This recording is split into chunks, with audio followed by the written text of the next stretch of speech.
Tonight is May 11th, Thursday. This is the Hingham Historic Districts Commission meeting. I'd like to call the meeting to order. Thank everyone for coming. Good to see everybody. We've got a agenda that should go for, I don't know, a couple hours at least tonight. And first up, we have 74 Pleasant Street. And Jennifer's here again to talk to us about the project. We were out last weekend to take a look at the house, and we also got a good look at the model, which was very helpful in terms of what the plan is for raising the roof and the small additions to the rear. So, Jennifer, thanks a lot. Take it away. What the changes that we talked about on Saturday and what's being suggested based on that. Okay. I did several new boards regarding the changes that we had talked about. The first board basically shows what it would be from the last meeting with the 6'10". And this is, I did another board that shows no dormer on this side and shows what the other dormer alternative would look like. So the original proposed one dropped the plate line to 6'10" to address the concern of the roof pitch for this dormer with a 2.5 pitch. And thank you. And then I did an eave detail that would show the original, this is the 3" equals a foot eave detail that shows what the proposed eave detail is at this height, which leaves that rear shed dormer in the back with the 2.5 pitch. So this is the section elevation that shows this piece. This is the alternative that shows if we put the shed dormer on the other side, and remove the shed dormer in between here as the bed wall, and put it over here. And I showed it from the back, from the side, and then what the other side ends up looking like. And then the next board that I have, I did actually a comparison board showing if we raise the roof, I think it's the back of this one. Oh, this is what that eave detail will look like then. This is the eave detail if we raise the roof so that we can get a 4-pitch roof, so it gets to be 1 foot 8 inches higher than the other roof pitch if we try to go for a 4-pitch. And then I did a section and elevation through each of these. So this was the original proposed, where it lands right on a shoe on top of the floor. And this is if we raise it up enough to get a 4-pitch out of that shed dormer, which I would have to put a bigger entablature here so it still kept that historic look. So this was just a comparison of what the two are, and it would be the difference of 1 foot 8 inches.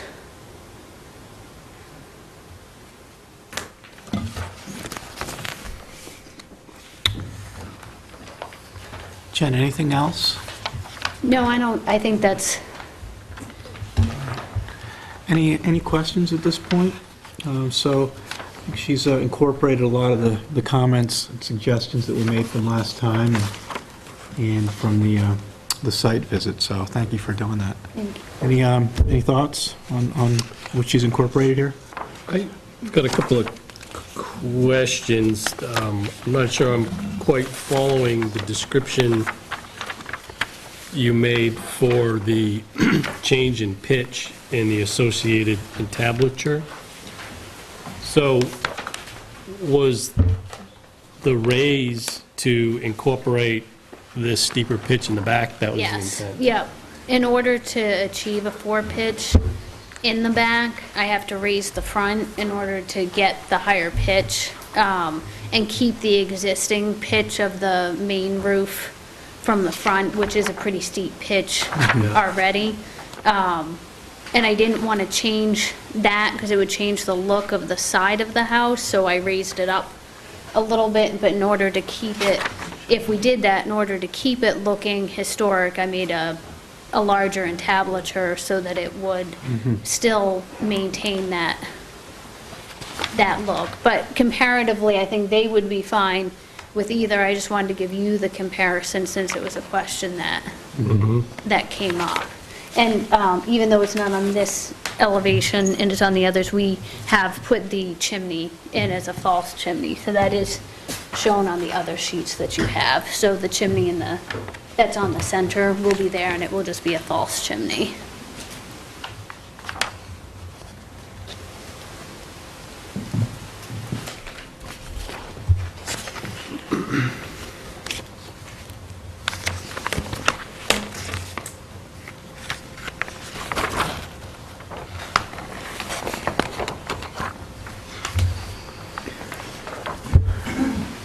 So the raised ridge height, what we talked about last time was 11 inches.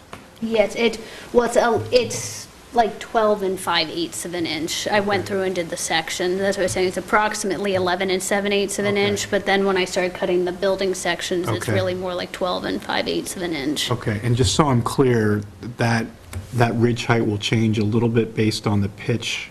The pitch is staying the same, but the ridge height will change because it's going, Right, to accommodate for the increased pitch on the, well, to increase it's because of the floor, because we're putting in floor joists. okay, So instead of having ceiling joists, we're putting in, and it may be able to adjust down once we do the engineering. I put in 11 7/8 inch floor joists so that I could go for the worst possible scenario, which would be an 11 7/8, but it is possible that we might be able to go down to a 9.5 inch floor joist, and if we could do that, okay, we would.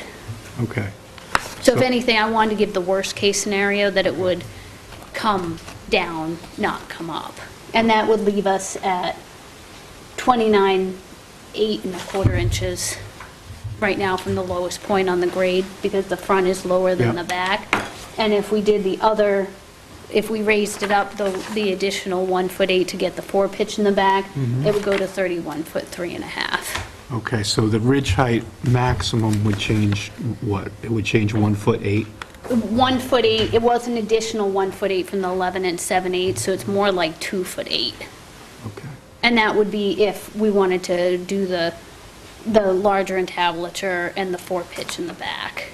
And it still maintains, it's a 6'10" inch plate height in the back to allow for, once we put sheetrock and strapping on, that we still have the 6'8" inch clearance at the stairs. does everyone understand the options here? Is that clear what we're looking at, the alternatives in terms of trying to, what the variations here? It is now. Okay. Thank you.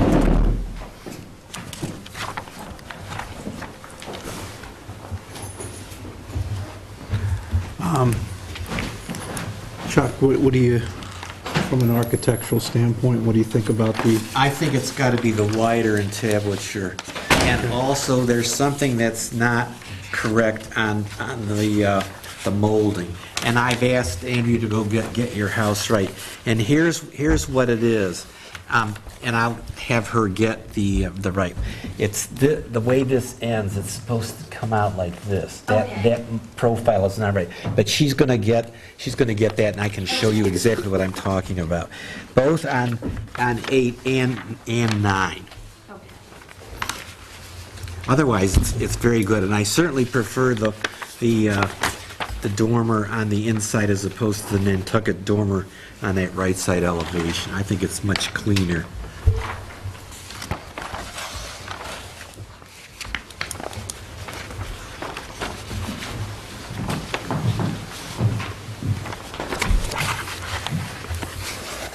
Ben, any questions, Virginia? Any thoughts? Okay.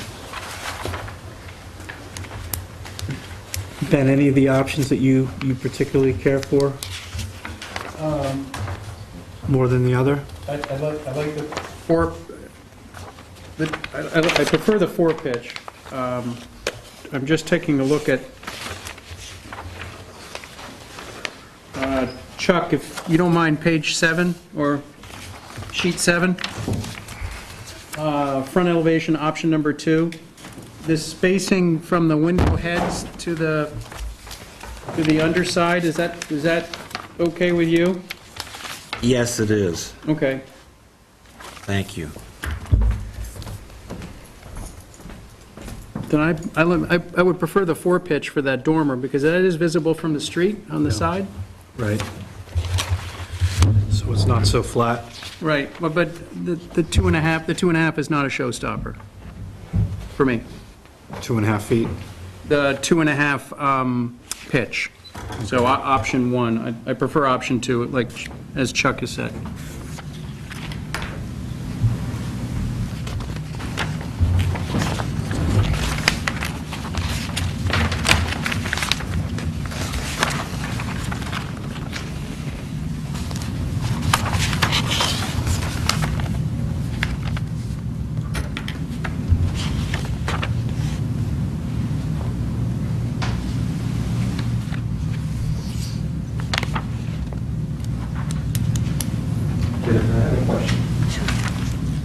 So the difference between option 1 and option 2 is 14 inches No, the difference in ridge height? the difference between option 1 and option 2 is 1'8". Because I did that from the attic floor to the, let me just see what I have the section that, the larger detail. So on page 9, it would be 1'8" minus 1 1/2 inch, because it's 1'8" from the attic floor, but we're actually starting the rafters from the shoe. Okay. So it would be 1'6½", so 18.5 inches difference.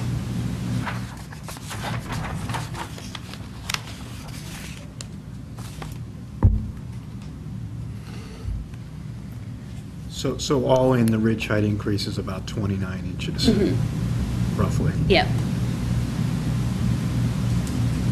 Okay. Yep.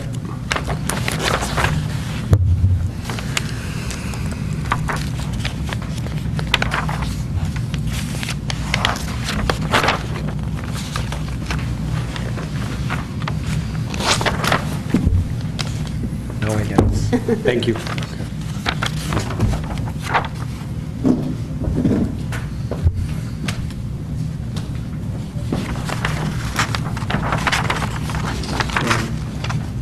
Yeah, I'm gonna have everybody copy of this, which basically, I actually have to look after You have Andrea this? suggested, and I went up on it, so Amy doesn't have the book. 205, see the, you see how that Yes. turn is supposed to be?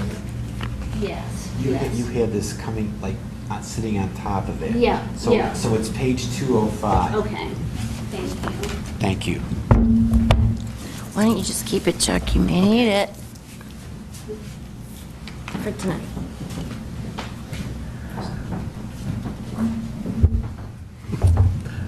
Forget. Tom, you want to see it? Yeah.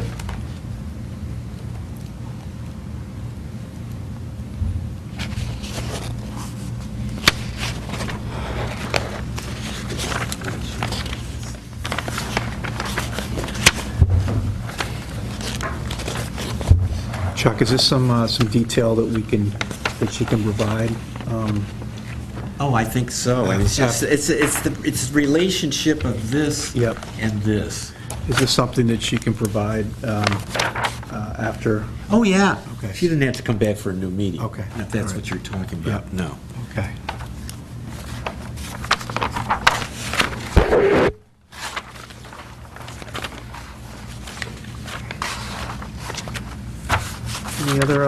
Any questions, comments? I would be in favor of option 2, with the bigger drop, and then I also like that the dormer is being put on the back instead of on the front. Yeah. It's a good solution. I feel the same way. Okay.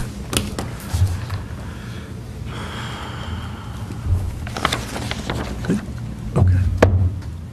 All right. If there are no more questions, concerns, if someone would like to make a motion for 74 Pleasant Street. Voting members, you should say who the voting members are. Yeah, voting members will be, so Chuck, could you fill in for Lois on this one? Sure. And then will be all the other voting members. So we'll have 5. Thank you. Sure. Okay. I'd like to make a motion to issue a certificate of appropriateness to 74 Pleasant Street for modifications to the house based on drawings dated May 9th, 2017, which include removing and raising portions of the roof and other modifications. False chimney to be included to match existing.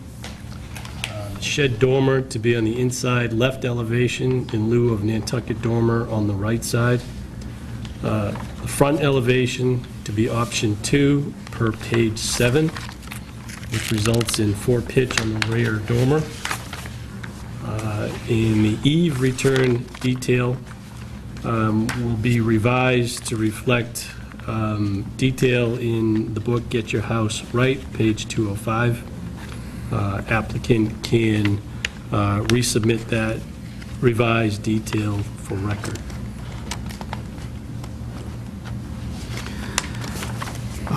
Trim to match existing, Trim to back. roof materials to match what's currently there, existing. Gutters. Are there gutters? That's a good question. I don't think that there are gutters. There aren't gutters that are visible on the front and the sides, because that's the crown molding that comes around as the return. Okay.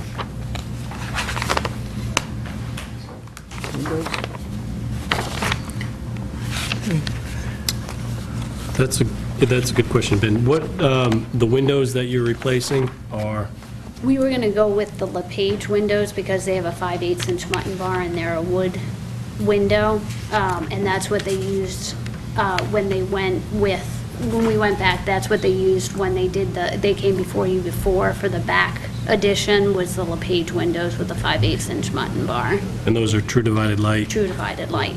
Yep. Yep, okay.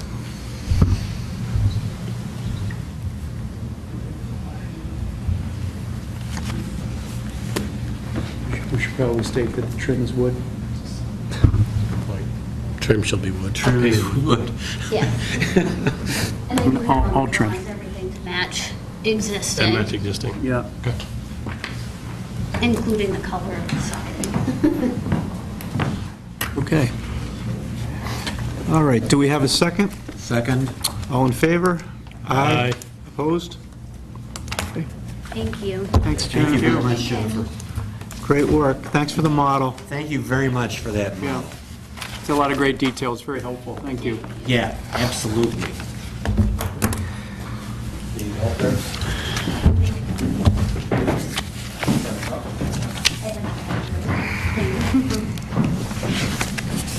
That was good. Yes. The next two applicants, I'm going to recuse myself. Okay. The first one is a personal friend, and second application, I have recused myself in the past. And Okay. to be consistent, Okay. I'll do that again. Thank you, appreciate Sure. that.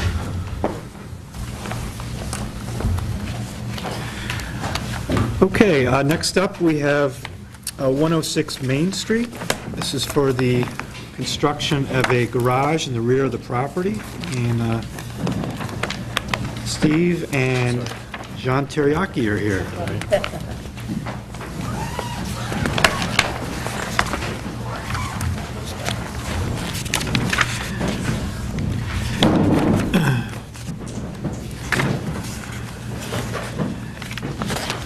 Stephen is the homeowner, and I think he's been before the commission before. I never have. Oh, you haven't? Okay.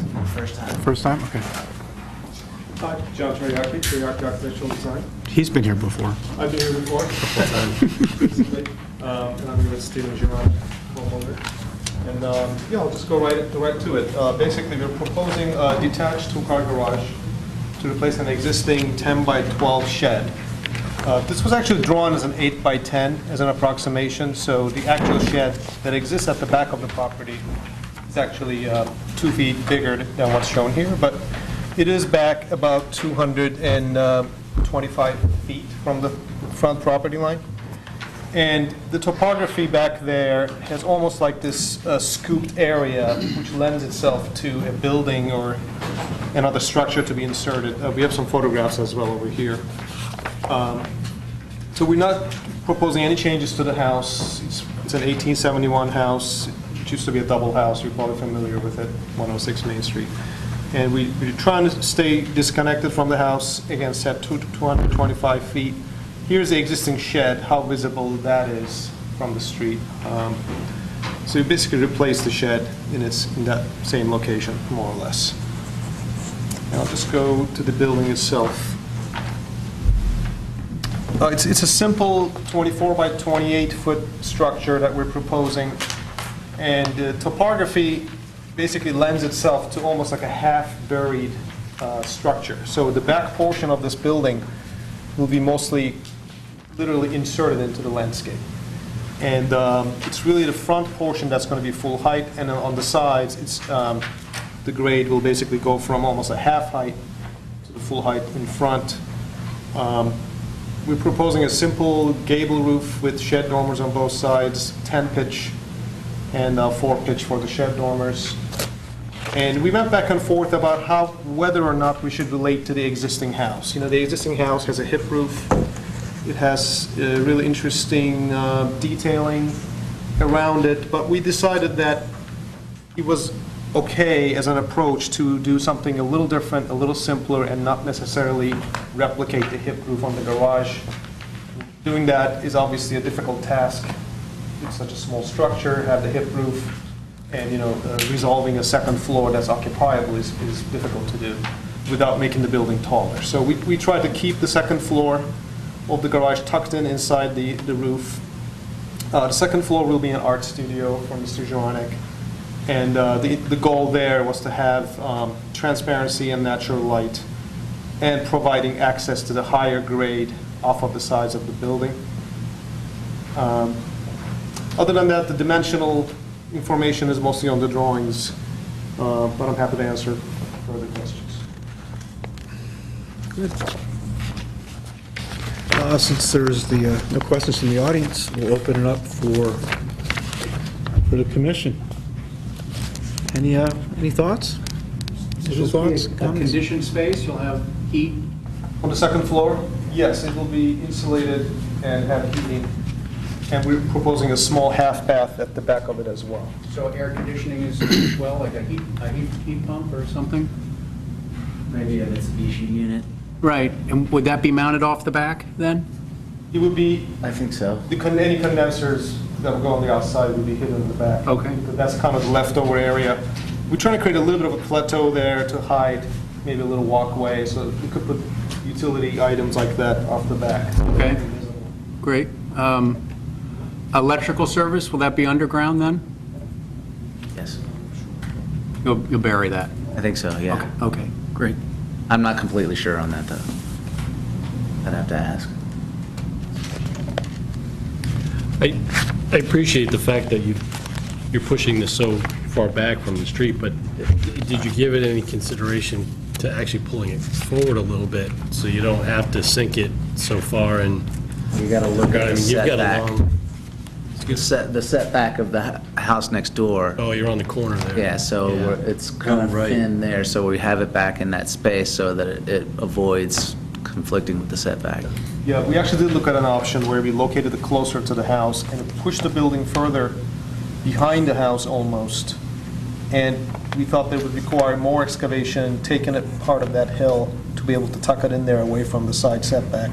Yeah. So we thought pushing it further also serves the double purpose of tucking behind this basically offset setback wrapping around this corner. And it's also roughly where the topography lends itself. I mean, it's a somewhat unusual situation to have the whole back of the building, but it is a garage. It's going to have concrete walls anyway, so. And the hill goes up behind it. Yeah.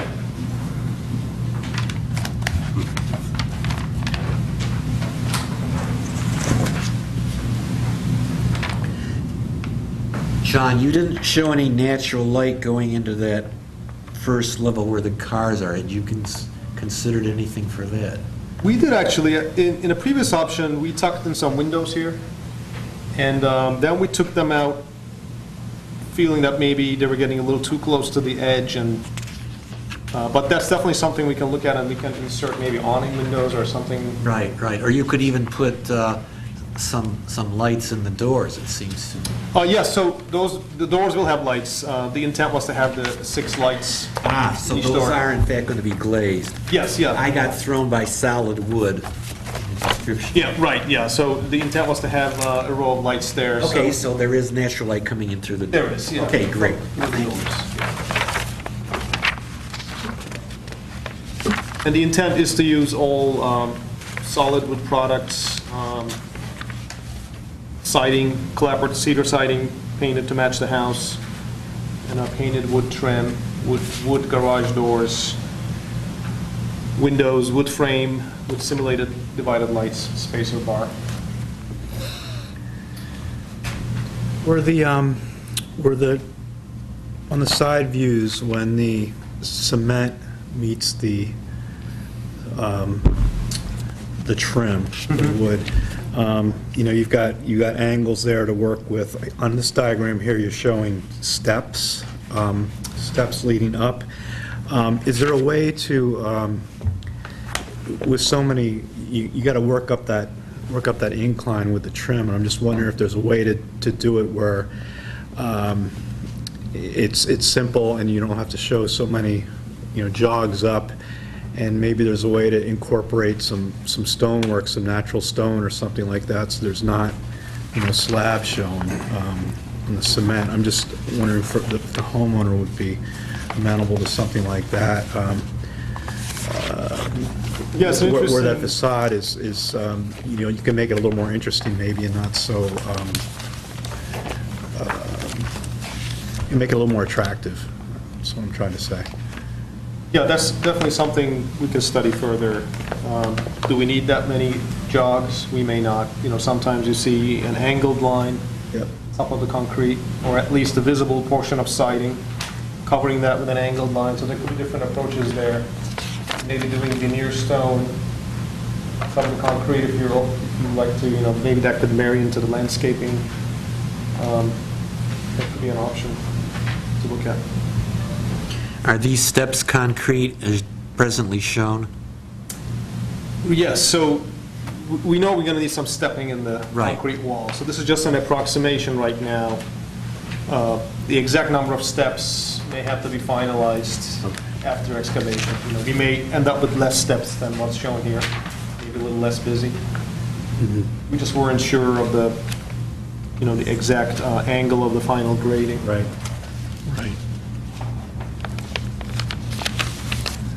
Do you think you would use like a bluestone step or something like that with some, how would you get up there?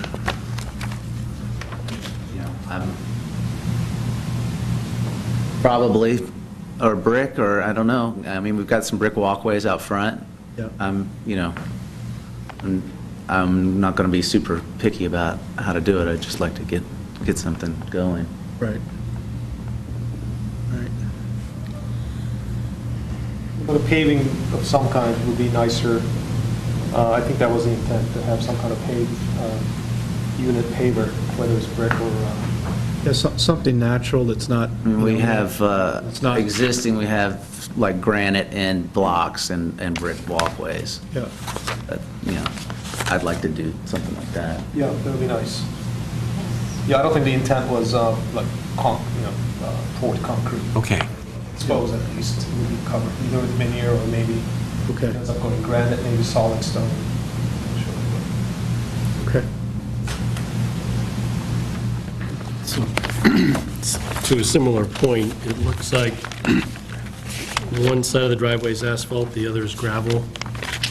That's the way it originally was. It's all asphalt. It's all asphalt, so Yeah. you'll just extend. We the have a asphalt. loop that goes around. It is the, yeah, the first, that, you can see the A10, it goes around. Yeah, There's a that's all parking area. The dotted line's the asphalt.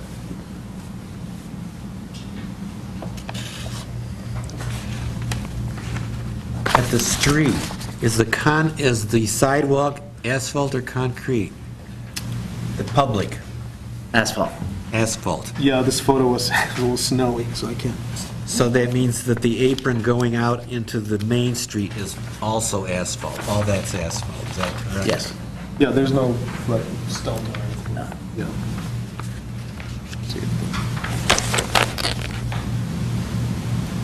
You could use a granite apron in front of the garage, 3 or 4 foot, some cobbles. Okay. And the track to break up the,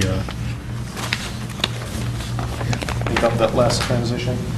That could, yeah, and that could also tie into maybe the material of the steps, or at least relate to it. Right. Nice.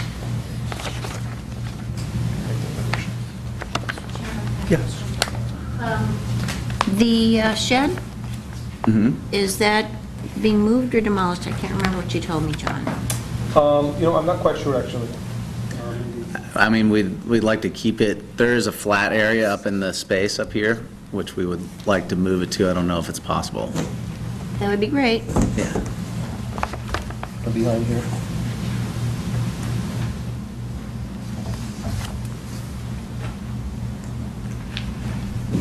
or a little closer to the house if you want access. Well, I just, there's not really much space. Any place else that would get into the setback and I don't mind going up there to get the snow blower or the lawnmower or whatever. Does it have a slab underneath? Or is it just a wood floor? No, it's just wood floor. Okay, so It's on, Any concrete I blocks? think it's on concrete blocks, yeah. yeah. I mean, but it's big enough that I think we could strap it Yep. and maybe crane it or slide it. We'll see. I don't know. Okay. It may fall apart. Is that It a does. tree house up in the back? Yes.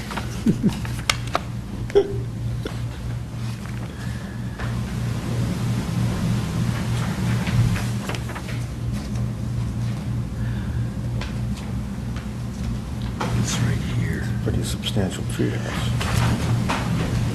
This, there, right there. Yeah, nice one. I don't know if we approve that.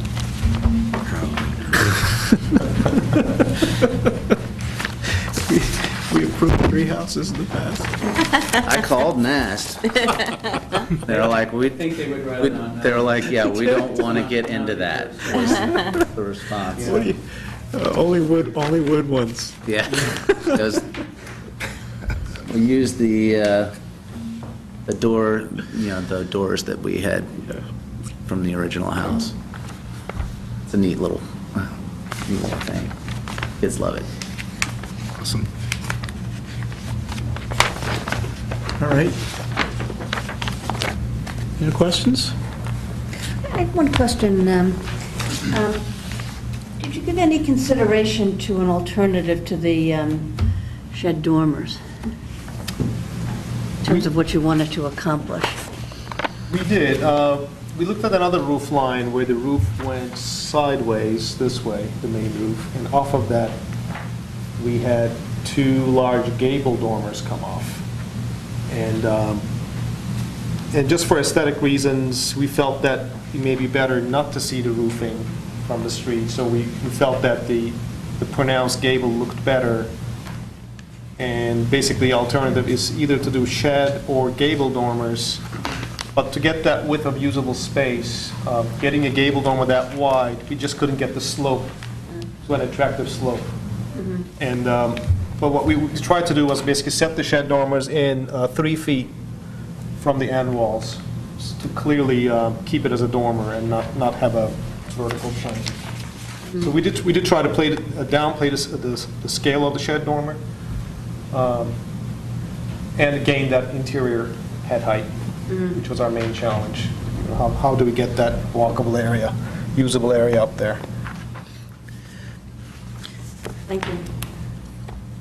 Are you going to have any exterior lighting fixtures on this? You know, we're still discussing that, potentially some slides, but we would submit the cut sheet Okay. of the fixture. You're thinking of how many?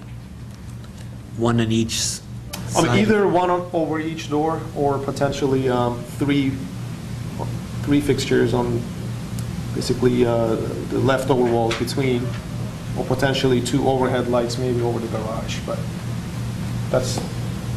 Or one, I guess. To be determined, it sounds like. Yes, to be determined, yeah, but if any fixtures, when proposed, we can send the cut sheet over.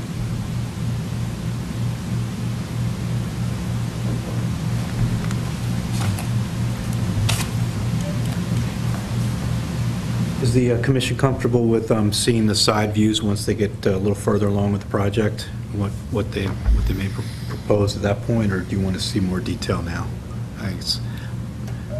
I just would ask the question whether the side view is even visible from the street. Yeah, I was wondering about that also. I think the steps leading up and what they plan to do on the hardscaping might be visible. I think the steps would be. The steps would be, But, you know, you want to incorporate whatever your plans are for the steps probably into the side view. That's why I was... It sounds like there are field changes that might have to be made, so could we Yeah. accept an as-built after? Yeah. That's what I was thinking. Okay. If the commission You want was... to talk about the stairway through the hill?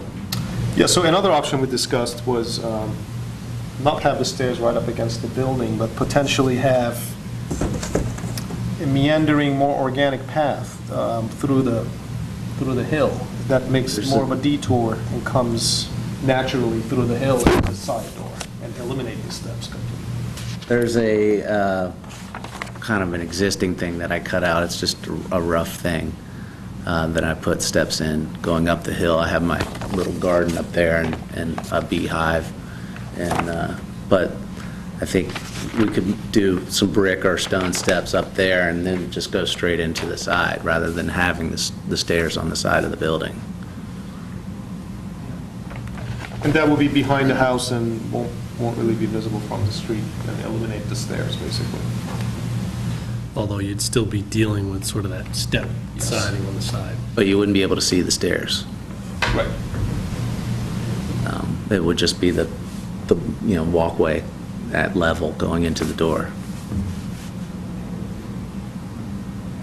I think the goal, even though it may not be visible, is just to minimize the amount of slab showing on the side, whatever you incorporating the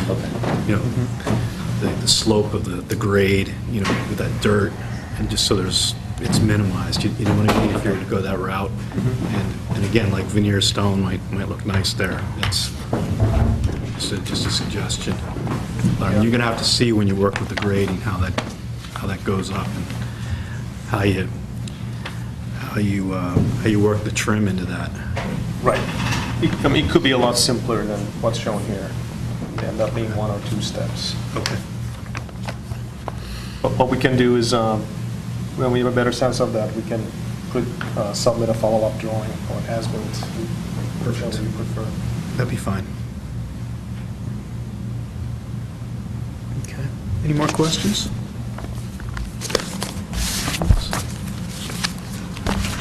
Okay, so my list will be light fixtures, as-built from the side, and all the energy units to be, whatever you use in Mitsubishi, propane, whatever it is in the future, to be placed in the rear, towards the rear. On a pad or something, we wouldn't even be able to see that, so it's something that you could just install. Somebody like to make a motion for 106 Main Street for the construction of a garage? Ben, you want to? Wait a minute, is Ben voting on it? Ben's not voting. Okay. Actually, Ben can vote on it. Ben can vote on this, yeah. So Ben will take Chuck's place, and we'll just have the That's other voting fine. members. You're off the hook, Chuck. That's good. I'd like to make a motion for 106 Main Street to construct a garage with studio above.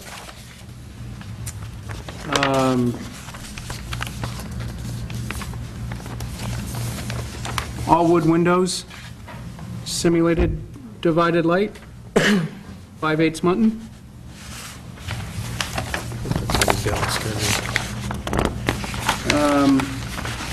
Wood trim, all wood trim. Roofing material to match house? Is that your intent? Asphalt shingle. Yeah, asphalt shingle. Any kind of heating equipment or heat pumps? I think it would probably, I'm basing it off a friend who's got a studio, and she's got a Mitsubishi in her, and she says it works fantastic for heat and cold, so. Yeah, okay. So that should be placed around the rear of the structure?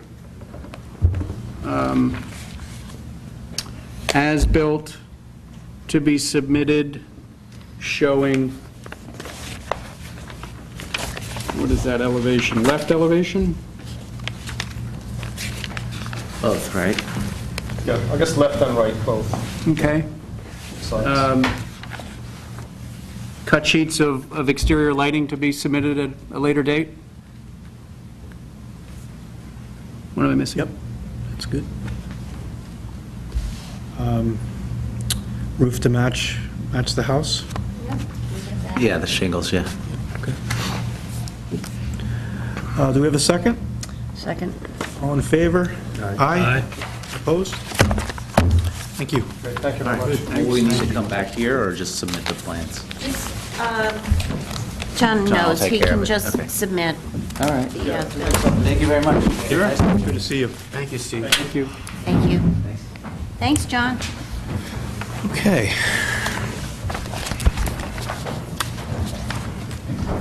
All right. Sally here? We're like a couple minutes early.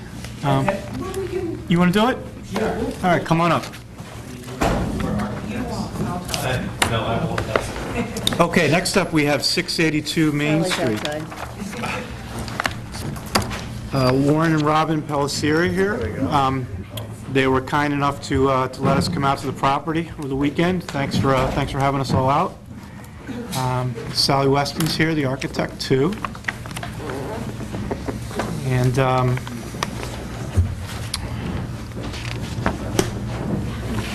Turner.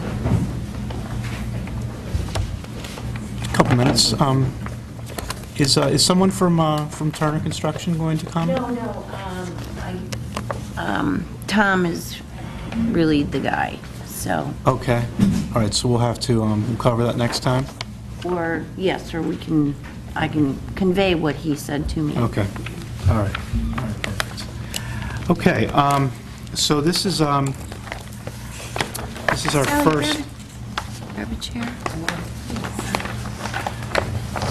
So I think we're all familiar with the project based on the previous application for the addition, and it was good to go out to the house on last weekend. So this application is new, so we'll let Sally start. Is that okay? And she can tell us a little bit about what the plans are here for the proposed demolition of the existing garage and for the construction of a new garage on the property. Okay. Thanks for coming in. Sure, thank you for having me. So I think you have a packet that we had submitted before. Yours is a little nicer than mine because it was raining that day, so mine's a little, not looking so good. But In your packet, there's some photographs of the barn or little garage that's there, and I'm going to pass these around because these are all four sides of the barn. I should leave copies for you.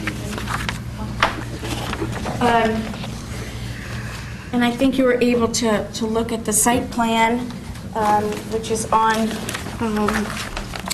let's see, is the first page. And I know Hans brought up about its placement, but I think that this, I brought some visuals. And actually, I'll pass around. These might be good for you to have copies of. Andrew, can I pass these around? Andrew had called me and asked to do an elevation of the right side of the barn, which is basically the flip of the left side of the barn. But I think in your packet we showed, these were the house plans that we showed you before. And then we just did a little flip of where the garage is going to sit. And I think this kind of helps show why we placed the garage where we did, is that the kitchen windows are here, and the breakfast room is here, and the master bedroom is here. And behind the barn, or garage, is sort of the mudroom, closets, and things like that, which don't really matter to have a view, but this is sort of nice to look at the side yard. So that was really the reason that we did the placement of that in the location that we did. Of course, I think you all looked at the little building, and it's pretty hard to get even one car in, let alone two cars. We are pushing it back, as you see on the site plan, so that we can get some turnaround space. I think all of you know how difficult it is to get out of Main Street backing out. So to be able to have the garage a little bit farther back and be able to have some turning space, I think is important. We also were trying to create, I mean, there's a sketch in your packet too. This is just blown up. But we were really trying to kind of emulate what was there, just doing sort of a two-door garage. We didn't do a big barn. We didn't do a big structure. Robin and Warren were trying to get some storage space upstairs because their basements are kind of hard to get to, so to have some dry storage. So it's just a little staircase up the back, which won't even be visible. But so two doors versus one door, the minimum width, which is about 24 feet. You still can see through. We did not attach the garage to the house. We were trying to keep it open. We thought that was nicer. You can see that the height is a little bit lower than the main house. There is a section in your packet too, so it is a 40-degree roof pitch, which is not huge. So we're trying to keep it as low as possible. And I think you can see from the perspective that, because it sits so far back, it looks quite a bit smaller than the house. We would be doing, all the same materials of the house, barn doors. There were no windows in the barn doors. We proposed a little dormer up here just to get some cross ventilation and light. Again, on the sides of the house, we were looking at two windows on the bottom, and then if you take your little flip, we had one window that would be towards the house. I know the neighbors were concerned about windows, so I mean the fence right now, which would continue, would really block any view out of these windows. And I know Hans had suggested maybe reusing something from the little barn. So this is the little window that's up in the gable of the little barn. So we thought, well, maybe to protect so people aren't looking at the neighbors on Andrea's side, that we could put this window like at 6 feet. So I certainly can't see out of it. You'd have to jump to see out of it. But at least this is the south side of the house, or building, I should say. So, just to have light is kind of nice in there. We did put a little shed dormer on the back because that's the only way we can get head height up to the second floor. But again, you know, shingles probably, clapboards on the front, you know, similar rake board details, you know, any kind of lights would match the house. So, any good questions? Robin or Warren, any other comments? Anything to add? Well, on the side of the house facing the neighbors, I'd really like to accommodate our neighbors and friends, Andrea and her family. I know, you know, she just absolutely does not want windows on that side, and I want to have a great relationship with them, so we don't have to do that if that's okay with the board.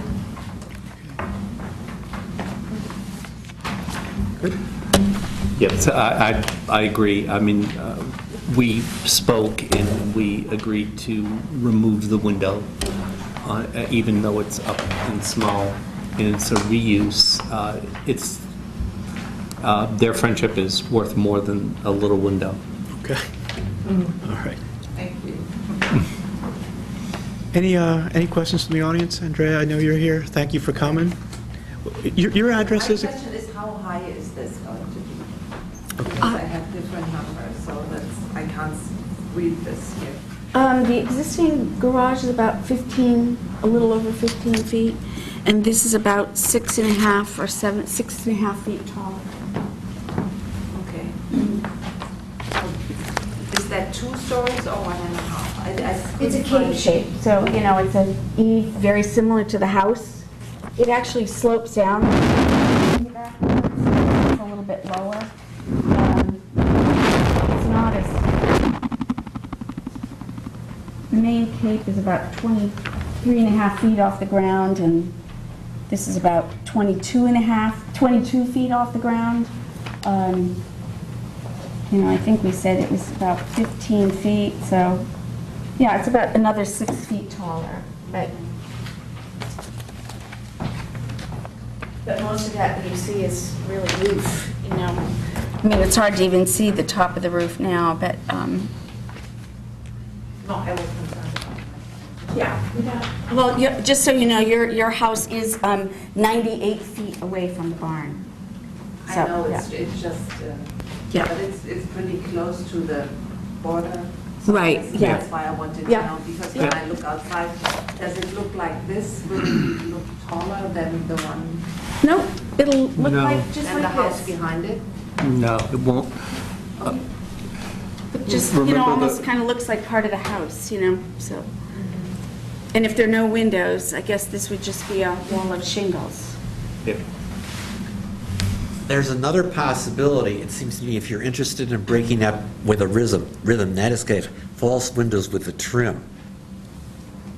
You could do that, yeah, and put shutters or something, you know. Right.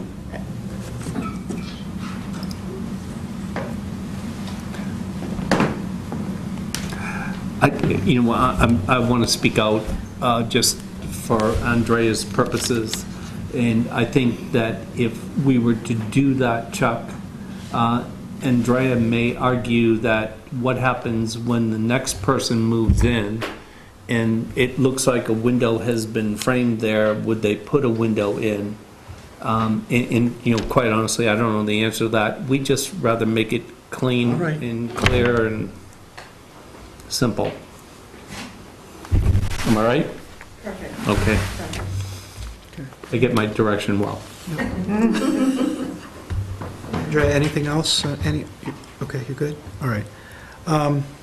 Questions from the commission? Open it up. Thoughts? The window schedule, is this, are these all wood?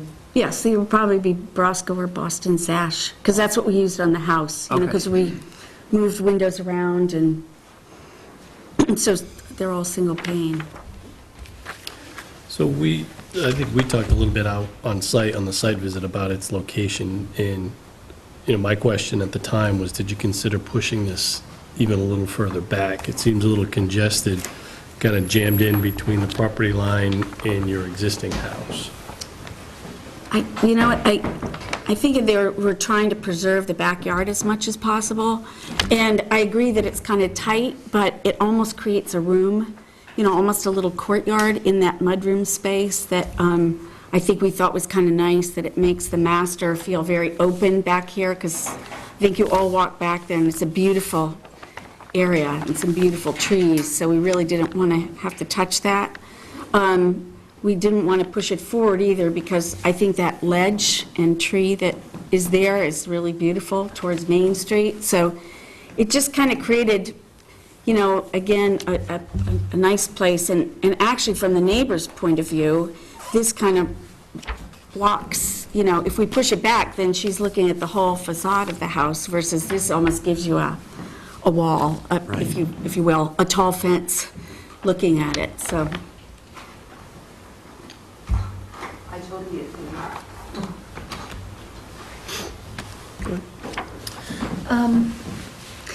I wasn't able to go to the site visit, but I went out this afternoon to look, and I think the simplicity is very appealing, given the simplicity of the house originally.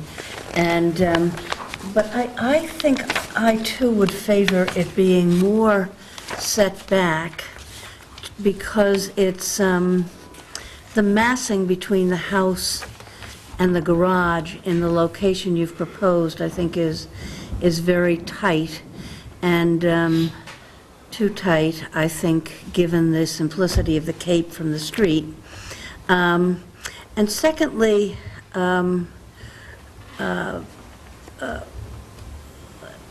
how necessary is the dormer on the front, given, the size of the garage and the simplicity and so forth? I think it gives an elaborateness to it that takes away from the visual of the house.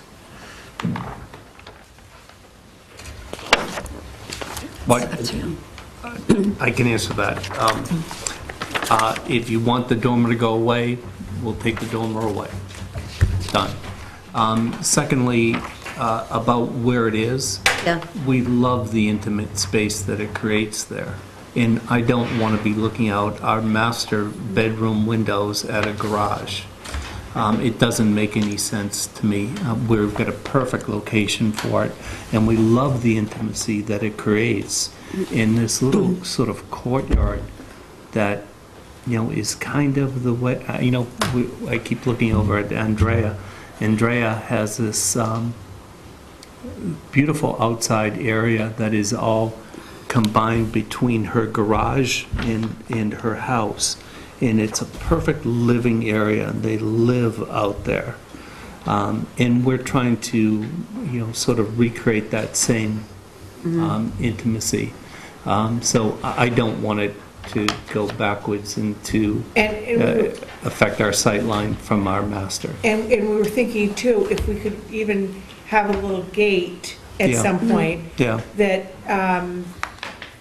maybe, because when you walk down the staircase of the mudroom that would be the main entry on the side of the house where the columns are, and you'd walk out of there, say from inside the house, and make a left, and then make a right to the door of the garage, it might be sweet to have maybe a little gate and a little arbor or something that we could maybe light, or something that drew your eye, in the direction of that, yard, because that's really, what we're thinking is such a sweet surprise about the house is, not having the attention on the garage or the house, but really just, getting that little bit of an illusion, getting a feel of what exists. So,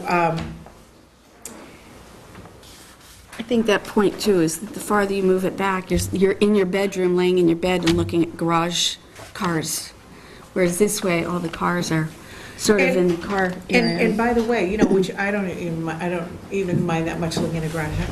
It's we love the brick on the driveway and on the turnarounds, And we thought, as much as we could preserve that brick and maybe have, it's got right now a little bit of a diagonal turnaround space next to the garage, and then another one.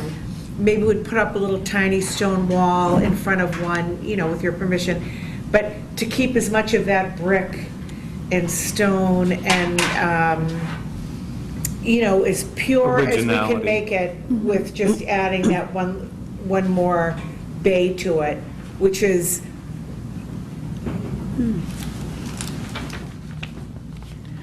One of the most charming pieces on this site, as far as I'm concerned, is that granite over there on the right-hand side, where the tree just sort of grows Yeah. down Gorgeous. over it. Isn't that And beautiful? that brick just kind of Yeah. envelops that. Yeah. And the further back that you push the garage, the less it's going to be able to be used properly in terms of backing in and going straight into Main Street, which I think Yeah. is really critical. Yeah. and we didn't want to have to get into drilling into the rock or cutting those low limbs that are really growing into the rock down, we're just trying to preserve the purity of that as much as. Ben or Dennis, any? For my own part, I think the location is fine, and I would think that the neighbor would prefer it where it is for the reasons that Sally articulated. It's directly across from their outdoor living area, and otherwise it'll be looking straight into the house.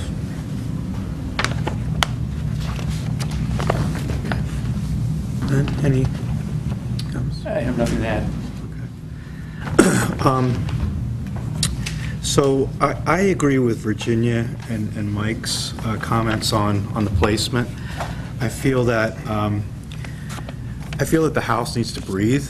I feel like there's a lot going on right there in that space right now. And when you add a two-car garage there, it becomes really cramped. I understand you're trying to create a courtyard there, but there's just, there's a lot of massing. And the house, the distance from the house to the garage, I think needs to be expanded somehow. The other thing that concerns me is that the height of this is now higher than all the additions that were added to the rear over time. I understand it's lower, a foot lower than the main house. However, I think we're looking at this and comparing it to, the additions and the peaks and the ridge lines in the rear. So that's also a little bit concerning to me. So my first preference when I went out there to look at this was, okay, can this be moved back a little bit so the house can breathe? And number two, is there something that we can do with the garage, move it, the shed part in the back specifically that's a little bit older? Can it be reset somewhere else in the property so it can be used as a shed? Because I don't know the exact age of it, but I think it's a nice, quaint building that should be preserved if possible. So, just my thoughts. Well, just to answer that part of it, I did talk with our builder, Tom Turner, and Tom felt that that is not really salvageable, and it's not the type thing that you could just, the beginning part of the garage, you could see it's basically falling apart. The back part of the garage was added later, and that too has suffered tremendous water damage along the way and stuff. It's way above my pay grade. I don't know what he's talking about, but he said it's not an easy thing to just take that out and lift it up and place it back down and have it functional. The rear, it looks like it's on some stone, some granite, which, I mean, to my eye, it looked a little bit older, but I wasn't sure. I think the door, the motorized doors tells a little story in the front. Yeah, no, but he's talking about the back. I got you that. He was more talking about what has happened on the connection between the front part of the garage and the back part of the garage, where water has seeped in and has kind of, I don't spend too much time out there, so I really don't know what he's talking about. Okay. I mean, I think if we said we could really try to do that and put it on some kind of a stone foundation, it'd be probably great for us for storage, too. Yeah, we'd try to love to keep do the- it. That's why we asked. Okay. All right, so maybe a little bit more work needs to be done on that, find out the age of the building. Maybe we need to have a discussion with Tom next time. Sure. He can come in and give us a little bit more insight into what would be involved there with that. I think that would be great. Is there that much more? The front portion of the building is certainly old. Yes. It's 1800s anyway. Could The be, front part? could be older. The front part or the rear Including the part? doors? And no, not the overhead. Yeah, But the so mortar, the there are mortise and, pieces, parts and pieces. the mortise and tenon work, the boards there, Yeah. the cladding Yeah. are older. Yeah. It was a shop. Was it? The back half is certainly more recent framing. Yeah. You know, Yeah. it's nominal lumber, and there's been some repairs done. Yeah. So you can see some nominal lumber added. Well, just out of curiosity, if the garage stayed where it was, and we only had the one-car garage, and we did some sort of a pergola off to the left of it, just out of curiosity, I mean, it's a diminutive, I think, just to look at it, anybody could look at it and say, it's sort of a diminutive building compared to the house prior to anything being done with the house, and certainly in need of some repair no matter what. And, I'd love to have the two-car garage, I'd love to have it go back forever and do driveways and all that. I know that you would disagree. We would also have, our neighbor would not, I know does not want it pushed back for, we have 1,000 neighbors on both reasons. sides that Yeah. have their, we're trying to accommodate everybody. But if the original garage, it needs some sort of, just as a designer, that I could say, it needs some sort of something to give it some heft to be. I would really hate to give up the two cars since we have 4 children, and I know you don't I know that part of it you don't take into consideration, but, maybe if we did dig in a little bit to the ledge where the tree is, kept the garage where it was, and did some kind of a pergola, a wood pergola off it to kind of extend the...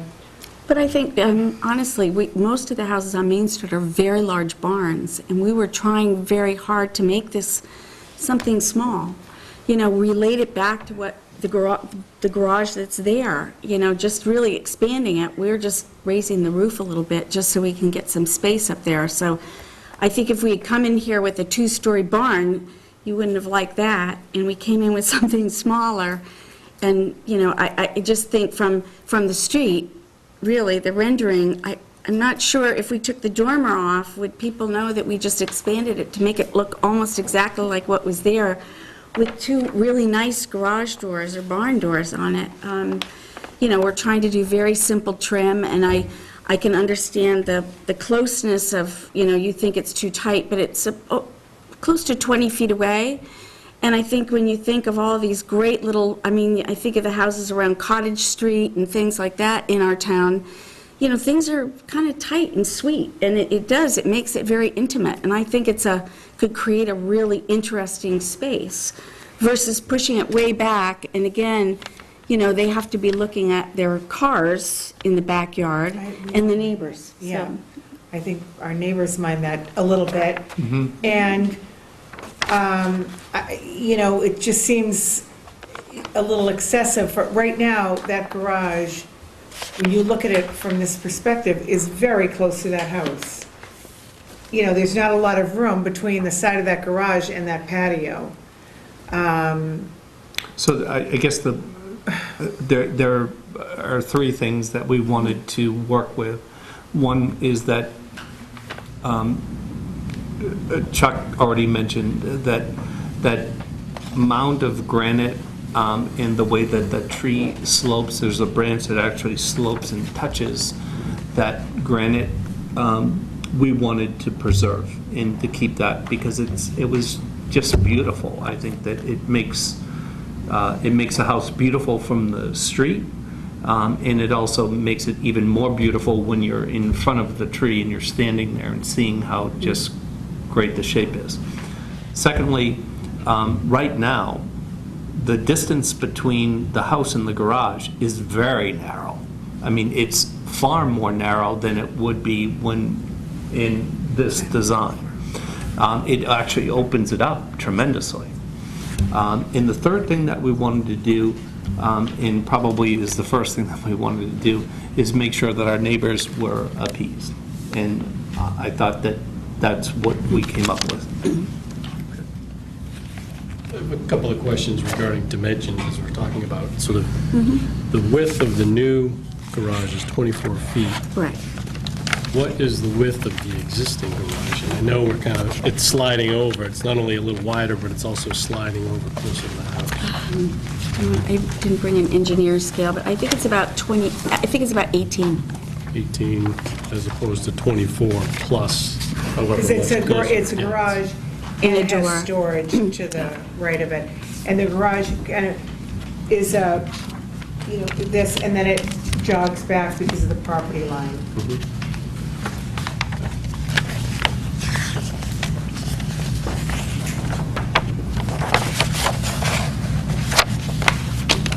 Any other questions, comments?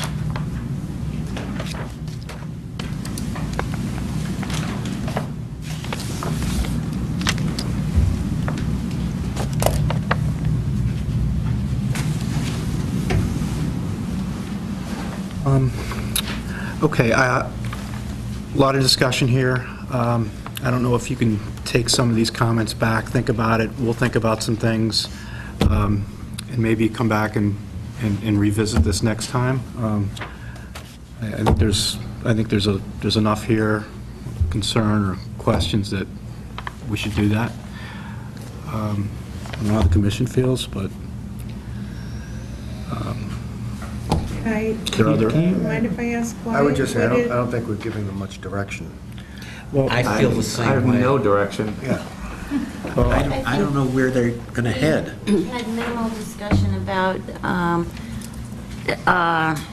demolishing the existing garage, and there seemed to be some questions about the possibility of moving a portion of it, or all of it, So or if we saving. agreed to that tonight, to moving, the absolutely the original part of it, I mean, there's a lot of, we love, I If mean. possible.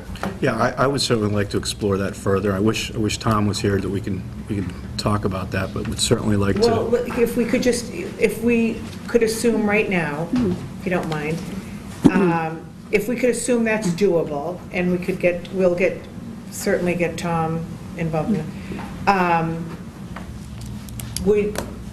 Would you have any reticence with the proposed new garage for any?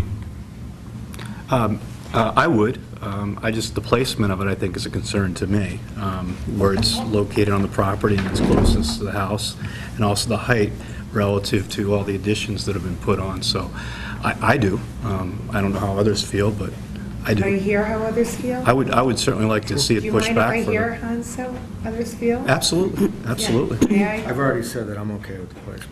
I'm okay with the placement as well. Yeah. I have concern about the placement, so, in my mind, if there was a study and some sketches that showed it relocated, if that was something you were to consider, and to compare that with the existing, it may make it so that, where it is the right place, but right now, based on what I'm seeing, it doesn't, to me, it doesn't seem So like you the right want place. So, options? so Michael, could you address Andrea's concern? Which Please. Which one? About moving it Andrea back, would about be moving it very back. Please, against please And you tell. create a problem for both neighbors, because that would totally, change my property immensely. That would change my view out of the window, that would change my outdoor space, that would change the view out of my second house, where my daughter lives, and, they have their bedrooms going over there. So right now, I look into green when I look out of my family room kitchen window.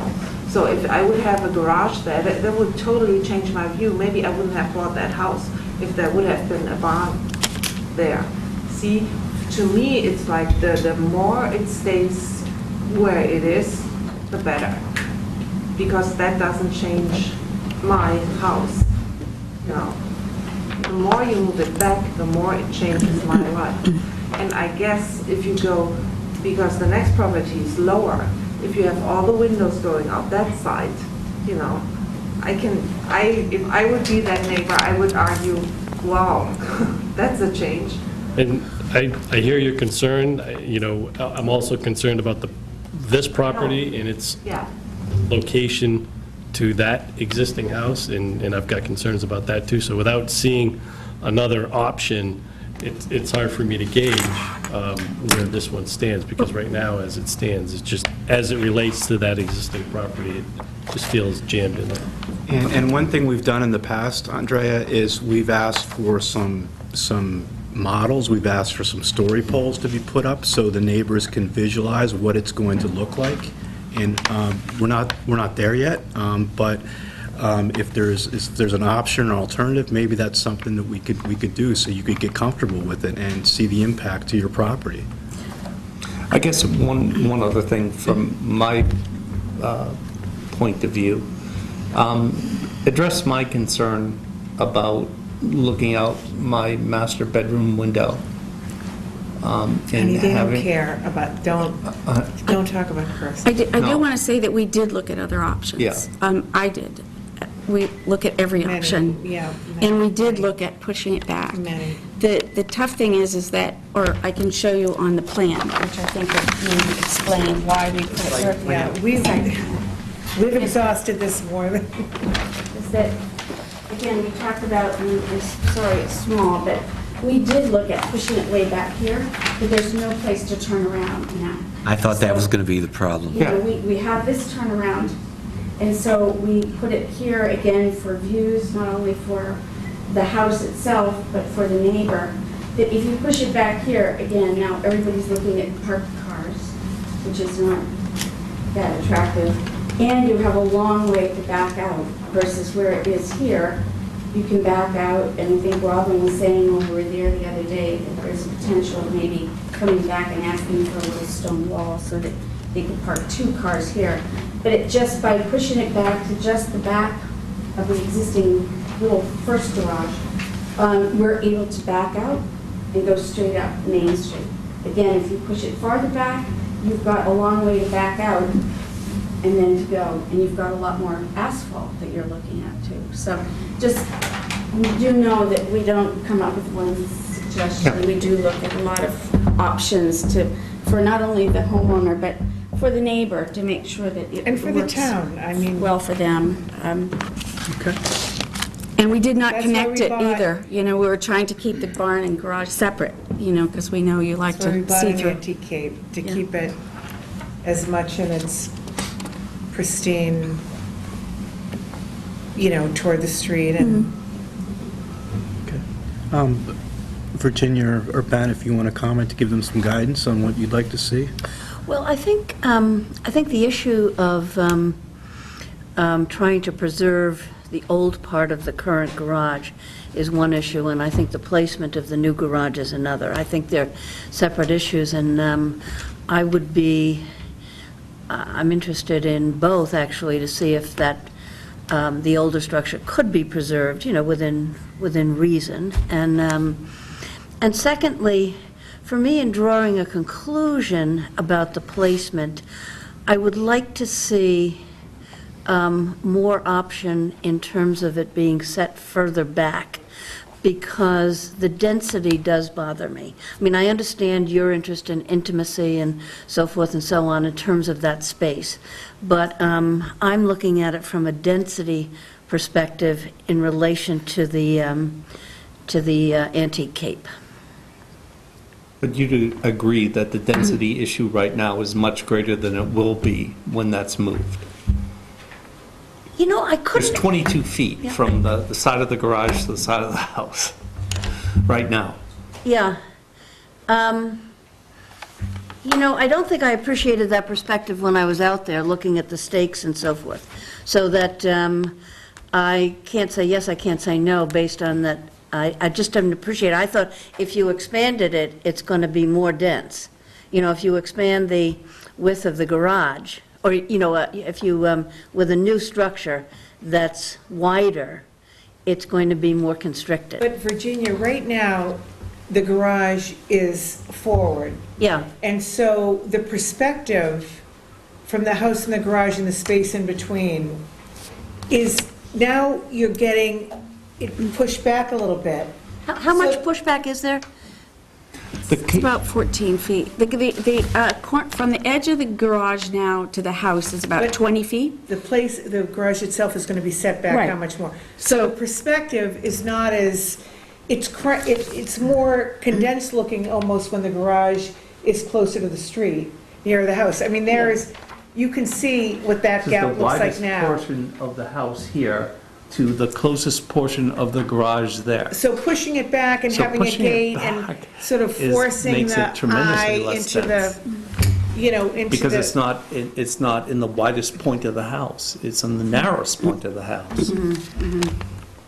I mean, it's almost pushing it half again as far back as how close it is now. It's about 20 feet from the left front corner of the garage to the house. And when we push it back, it's going to be over 30 feet back.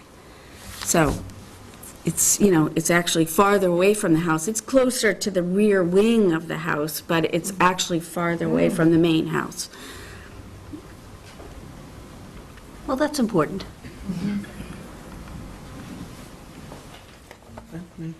For me, the placement isn't such an issue. I mean, I agree you've gotten away from the main structure. So from the streetscape, you've gained another 14 feet in depth. I would be interested in if Tom could save that front half of the structure, either incorporate it into it or it becomes a shed or something. You've got a beautiful, that backyard way back there. Yes. Be nice to be able, if it at all, he could save that. We agree. And then the dormer in the front, if you could live without that. We could live without it. So those would be the things. So Ben, if you were to take what you were saying, and we would agree to take the dormer off, which we are agreeing to do that, and we'll agree to save the structure in the back to the best of our capabilities. Or The even front of the structure. The front of the structure. Yeah, the Or back, even I'm try to the back reuse I'm it. not worried about. Yeah, Even try to, if there was a way we can repurpose it as a shed or, new yeah.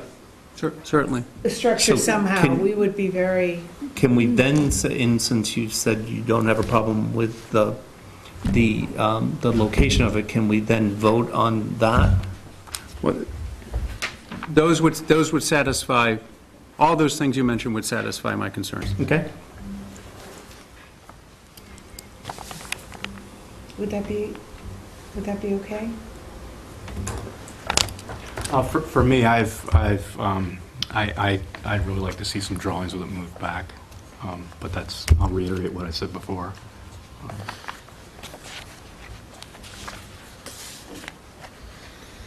Please. Pretty please?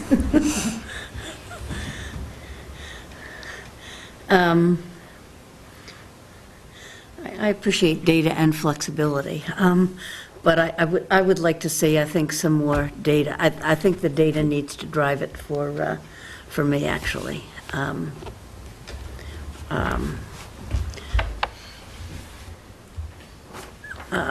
But it's heartening to hear about what it is. Visually, I just need to be able to see more, rather than know what, 30 feet. What kind of drawings do you want? Because we need to know that, because honestly, I don't know what if we do a perspective that shows it 10 feet back, it's not going to look that much different. So we need to have guidance, I think, to know what I did show you a little site plan.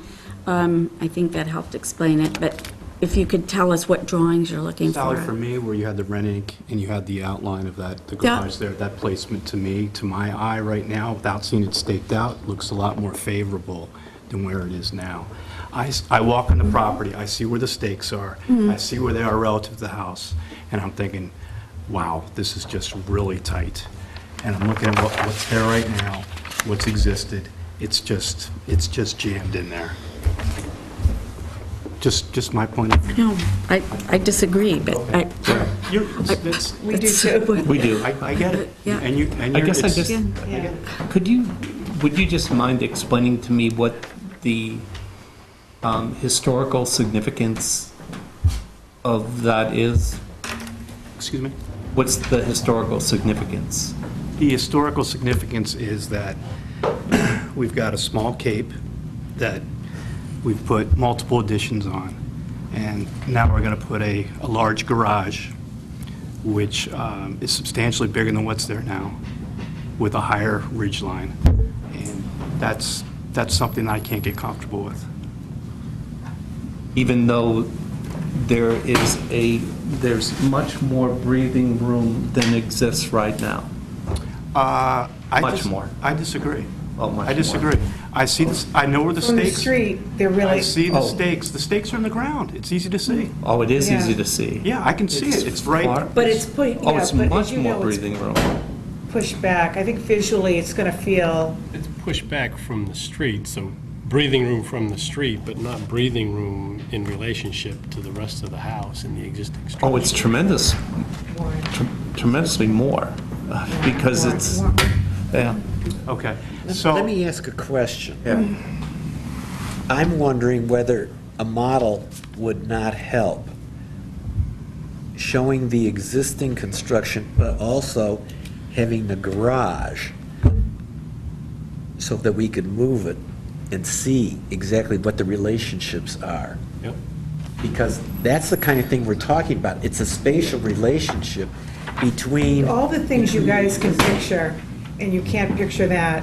well, I can't. I know you can, but you just, you really, we walk in here, I can immediately tell, I immediately know, I look in the door and I know we've lost this thing. I know it. I can tell by the way you guys look at it. You have no, there's not an ounce of, I get it, I see it. Robin. You guys have a history on Lower Main Robin, I'm Street. sorry, but we just don't want to make this into a personal Well, you know what, but thing. you can't. Please, Robin. It's okay. Okay. It's okay. we're not singling you out at all. No, you're not, I know. Well, Try to be you have fair that with right. every I single agree. application But that's you come in just front of can us. take you've taken something that could be such a terrific addition, and you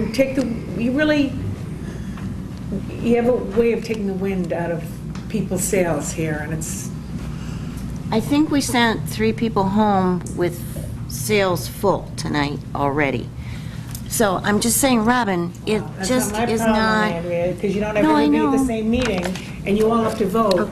It's very, what I'm saying, Robin, is that nobody's trying to undermine what you're doing. The one thing I would like to say is just provide us with some clear direction as to what you would like to see next, and then secondly, how to address our neighbor's concern before we come back to you. Because I don't want there to be concern by our neighbor where you said in our very first meeting, we take neighbors' concerns very seriously. We do. So you know what's going on here. You push it back, she's not happy. And I We've don't care. accommodated I don't everybody. care what you guys say. She's not happy. So if you're taking that truly seriously, please address how we're supposed to address her. So help us do that. Okay, perhaps the ridge height on the garage, if it's moved back, is a little bit lower, perhaps. Perhaps there's a window that's small like this. that- She doesn't want it. Okay, well, maybe there's no window. I'm not sure. Again, I think a model. But she doesn't want it back there. I think a model and maybe even some story poles would help out a lot here. Okay, I'm just asking I'm not trying to be difficult here. I do want to know what to say to Andrea, to say that the committee wants to suggest that perhaps we move this back. This could get approved. It's not what she wants. It's not what we want, but it's what the committee wants.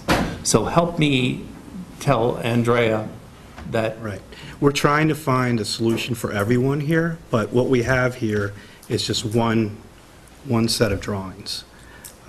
We haven't seen any other drawings. We haven't seen other options or alternatives. So, Typically, we don't come in with options. okay, We so come in this is with your a- first meeting, Sally. Yeah. So Yeah. this is our first meeting talking about this. You may have come in looking for an approval on the first go-around, I don't know. But when we have a project like this that is substantial, where it's a little bit controversial, there's going to be questions coming up.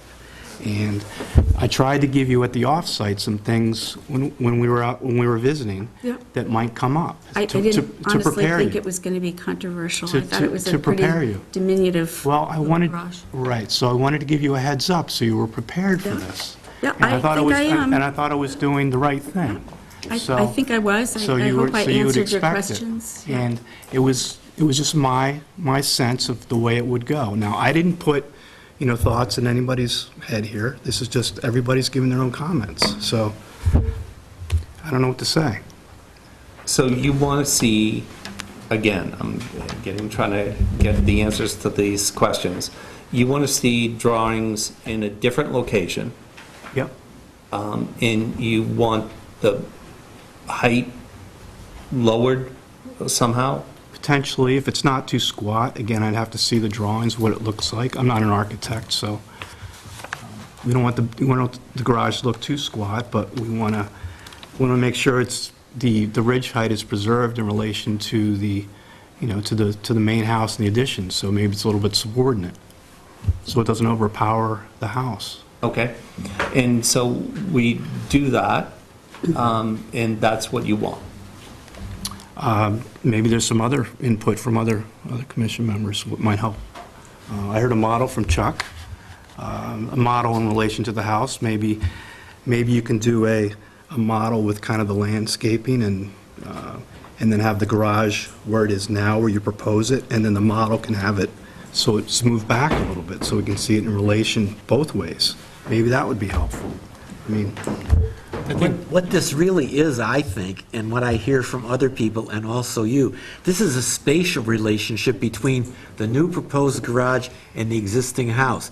And I think the best way to see what that spatial relationship is not perspectives, but a model, because that way you can move it around, you can look at it from different angles and so on and so forth.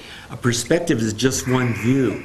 And I'm concerned that if we don't have a three-dimensional representation, we're going to just do too much of that. I think if you're able to do that model with the site plan, sort of as an underlay, so you got the model, and then we can see exactly where the property line is and how that works in relationship to the house. I think Like would we've tell done us a lot. before. Yeah. Yes, Just do know that a model like that it's a few $1,000s. It really is a very time-consuming thing. I mean, we'll certainly do it, but just know when you ask people to do that, it is not something that you do in an hour. It really is. so we want to make sure we get it right, Sally, like we always do. So it's nothing that we're asking that's out of the ordinary, and you're Yeah. not being singled out. Sally, I think we also said last time that it's really not necessary for the model to be elaborate. We're just looking for the shapes and in relationship to the site plan. I think that's what you're saying. So you don't have to, recreate the house and the, and But I don't know the- how else you do it if you don't make it accurate. I mean, you do want to make it accurate, right? So you use styrofoam and some blocks. I did. And it doesn't have to be all, I mean, the last one you did for us was terrific. It was extremely helpful. And in the end, did it help get everyone to the place that they wanted to be? I believe it did. Absolutely. Yeah, So again, this works, right? It works for everyone. Yeah. And it's worked in the past, so you can take that home with you, okay? I know it's an added expense, but it's also something that, we all have a job to do up here, as you do too. I know. So, and we take it very Been in your seriously. shoes. Yeah. for many years. Yes, and we take it very seriously, and it's important. And again, a few $1,000s on a substantial project like this is well worth the expense to get it right, from her standpoint, the neighbor, our standpoint, and certainly your standpoint. Okay, so we'll do that. And so can we also provide you, along with that, things that we don't want, so that you know our preferences? Sure. So, so our neighbor's going to say, don't push it back at all. right? Absolutely. So we're going to say, don't push it back at all. So you have, and maybe this thing is portable, so you can move the pieces around a little bit. It's not, so this is what we would like. Here's what you're saying. Right. What do you think? Let's look at all the perspectives. It might work, you know? I think it'll help everyone get to a decision that they can feel very comfortable about. I know certainly for me it would. Well, we want to get to a place where, we have a structure that we're confident is going to stand out. There's one of the trucks hit part of the barn, and it took a little bit. If you went out there, you would have seen it. You saw where it got hit. Its life expectancy is not a forever thing. We want to take care of it.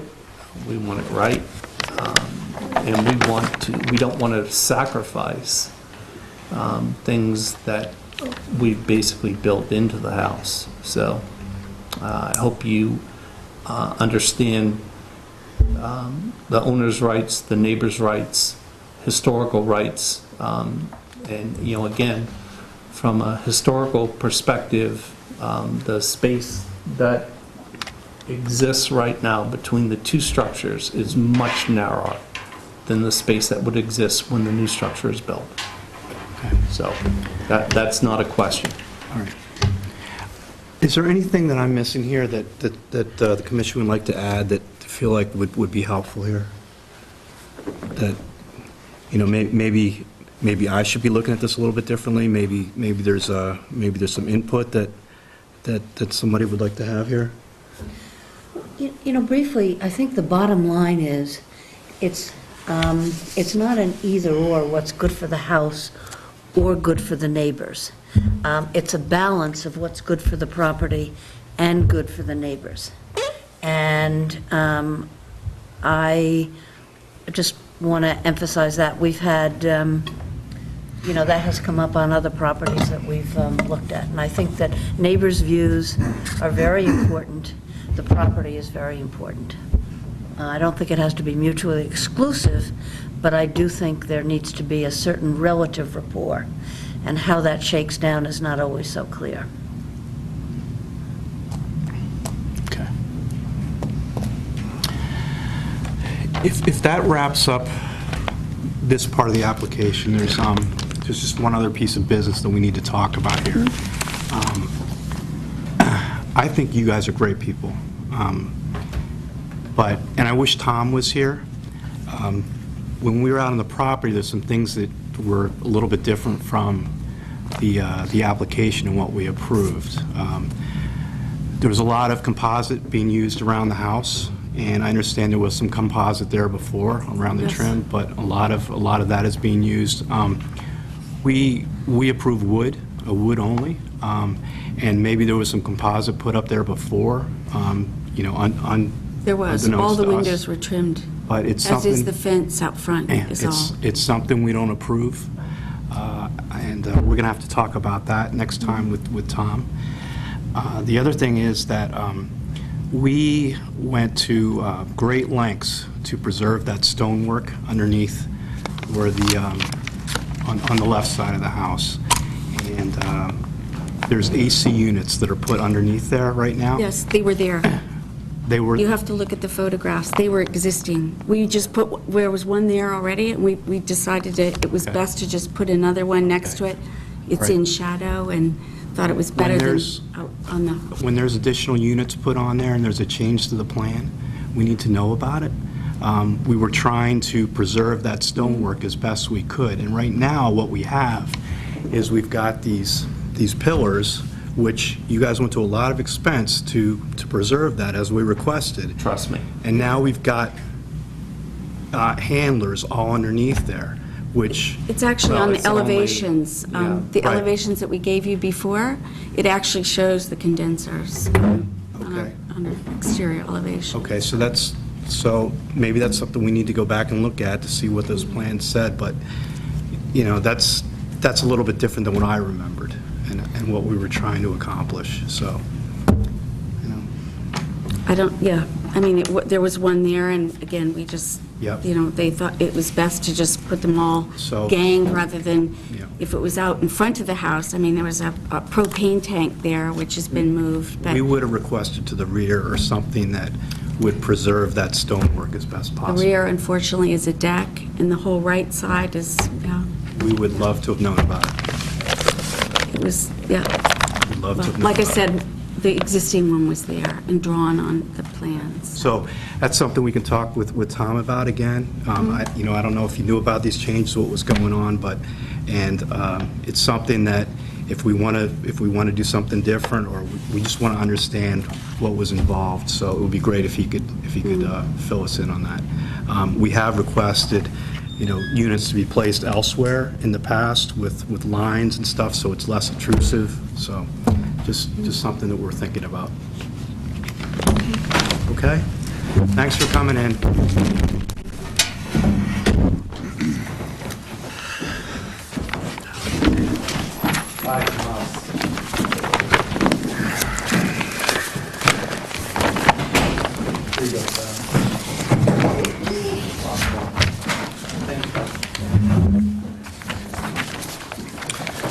Okay, thank you for waiting.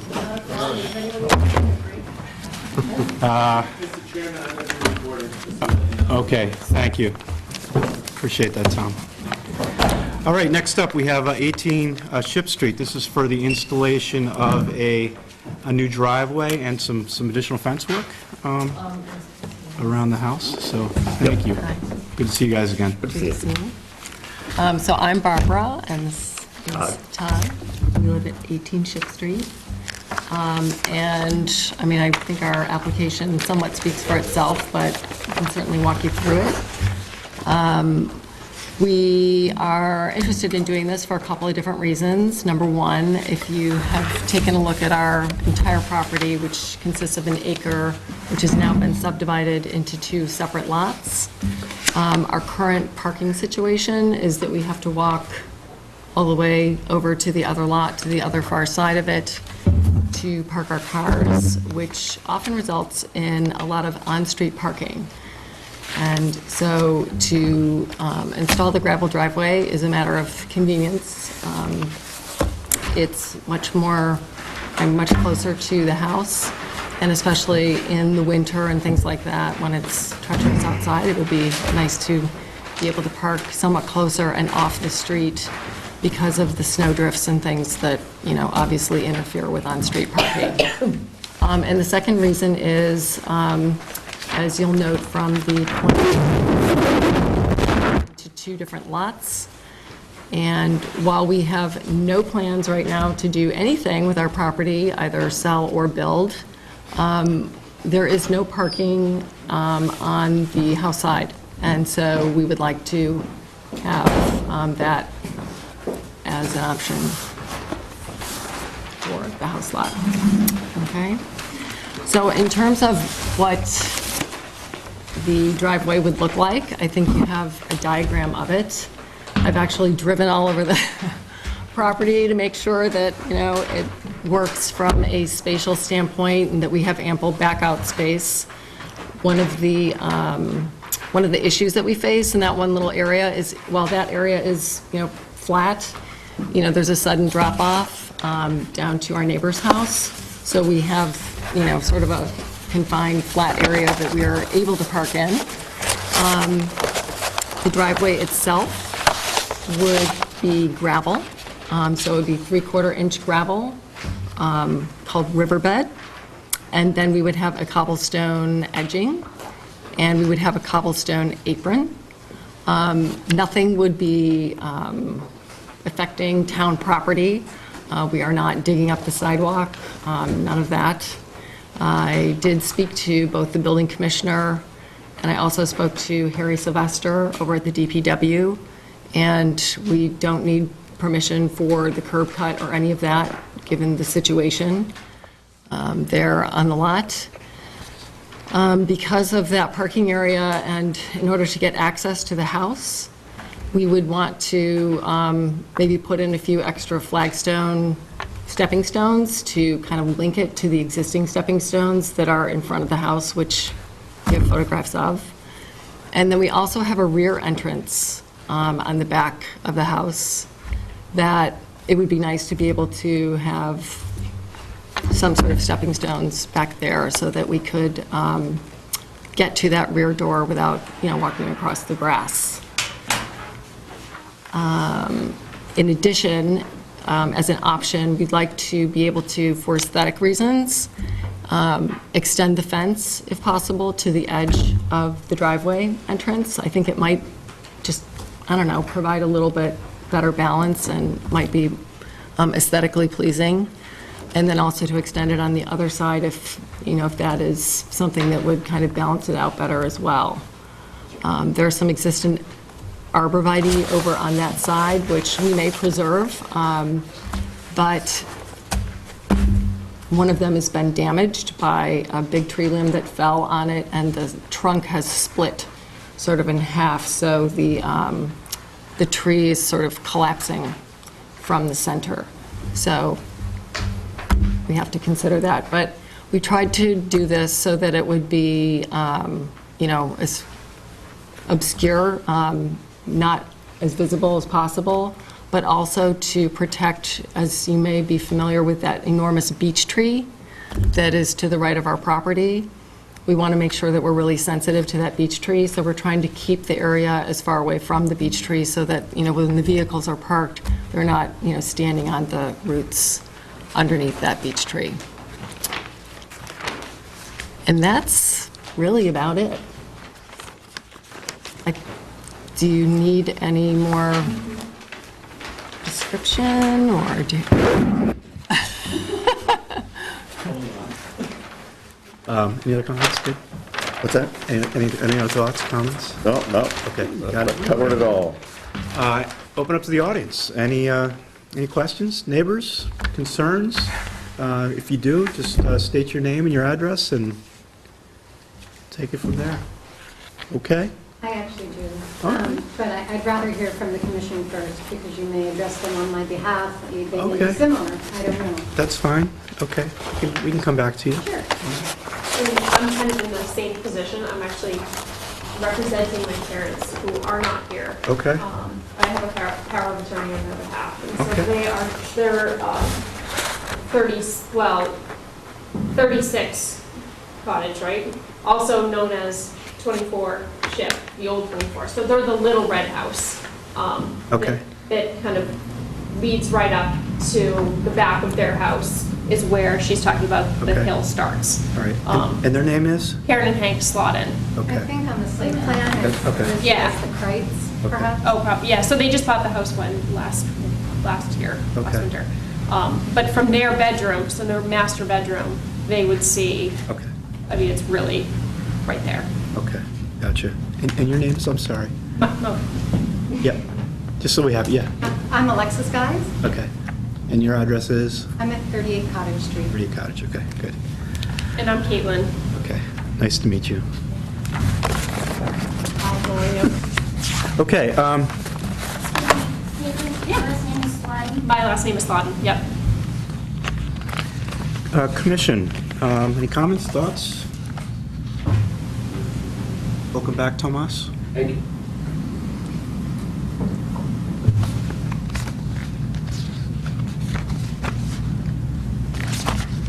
It says in here that all the other departments are satisfied. I spoke to Harry, and he said that he was okay with it. And actually, Andrea brought me down to the building commissioner when I came in to speak to her about it, and I spoke to him in person, and he said he has nothing to do with this plan. And the zoning piece has been satisfied as well? The zoning is not a factor at all either. There's no zoning implications here. Just had one question regarding the fence. So you're proposing you'd match that fence? Exactly. I would just extend it further to the edge of the apron. And just these two components right here, right? Just to the left and the Right, right? That's all you're exactly. looking for right now? Mhm. Okay. The drawing depicts, okay.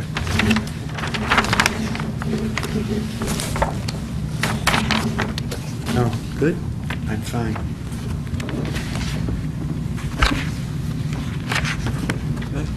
Barbara, the fence in front of your house is, there's a 4-foot? I have a picture. You know, I honestly, I could not swear by that. But whatever it is, Whatever it'll it be is, what I don't you think put it's on the 4. side. I don't think Doesn't it's look that 4 tall. feet. Doesn't I look think that it's- tall. I think it's shorter than that. 2.5? I think maybe I'd go with 3. 36. I'd go with 36. 3. Okay.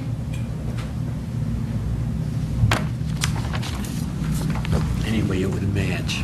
It'll look the exact same. Is it wood? It's not a substitute? It's wood. It's not a wood. substitute, okay. Kind of, It's a little distressed. kind of ratty wood.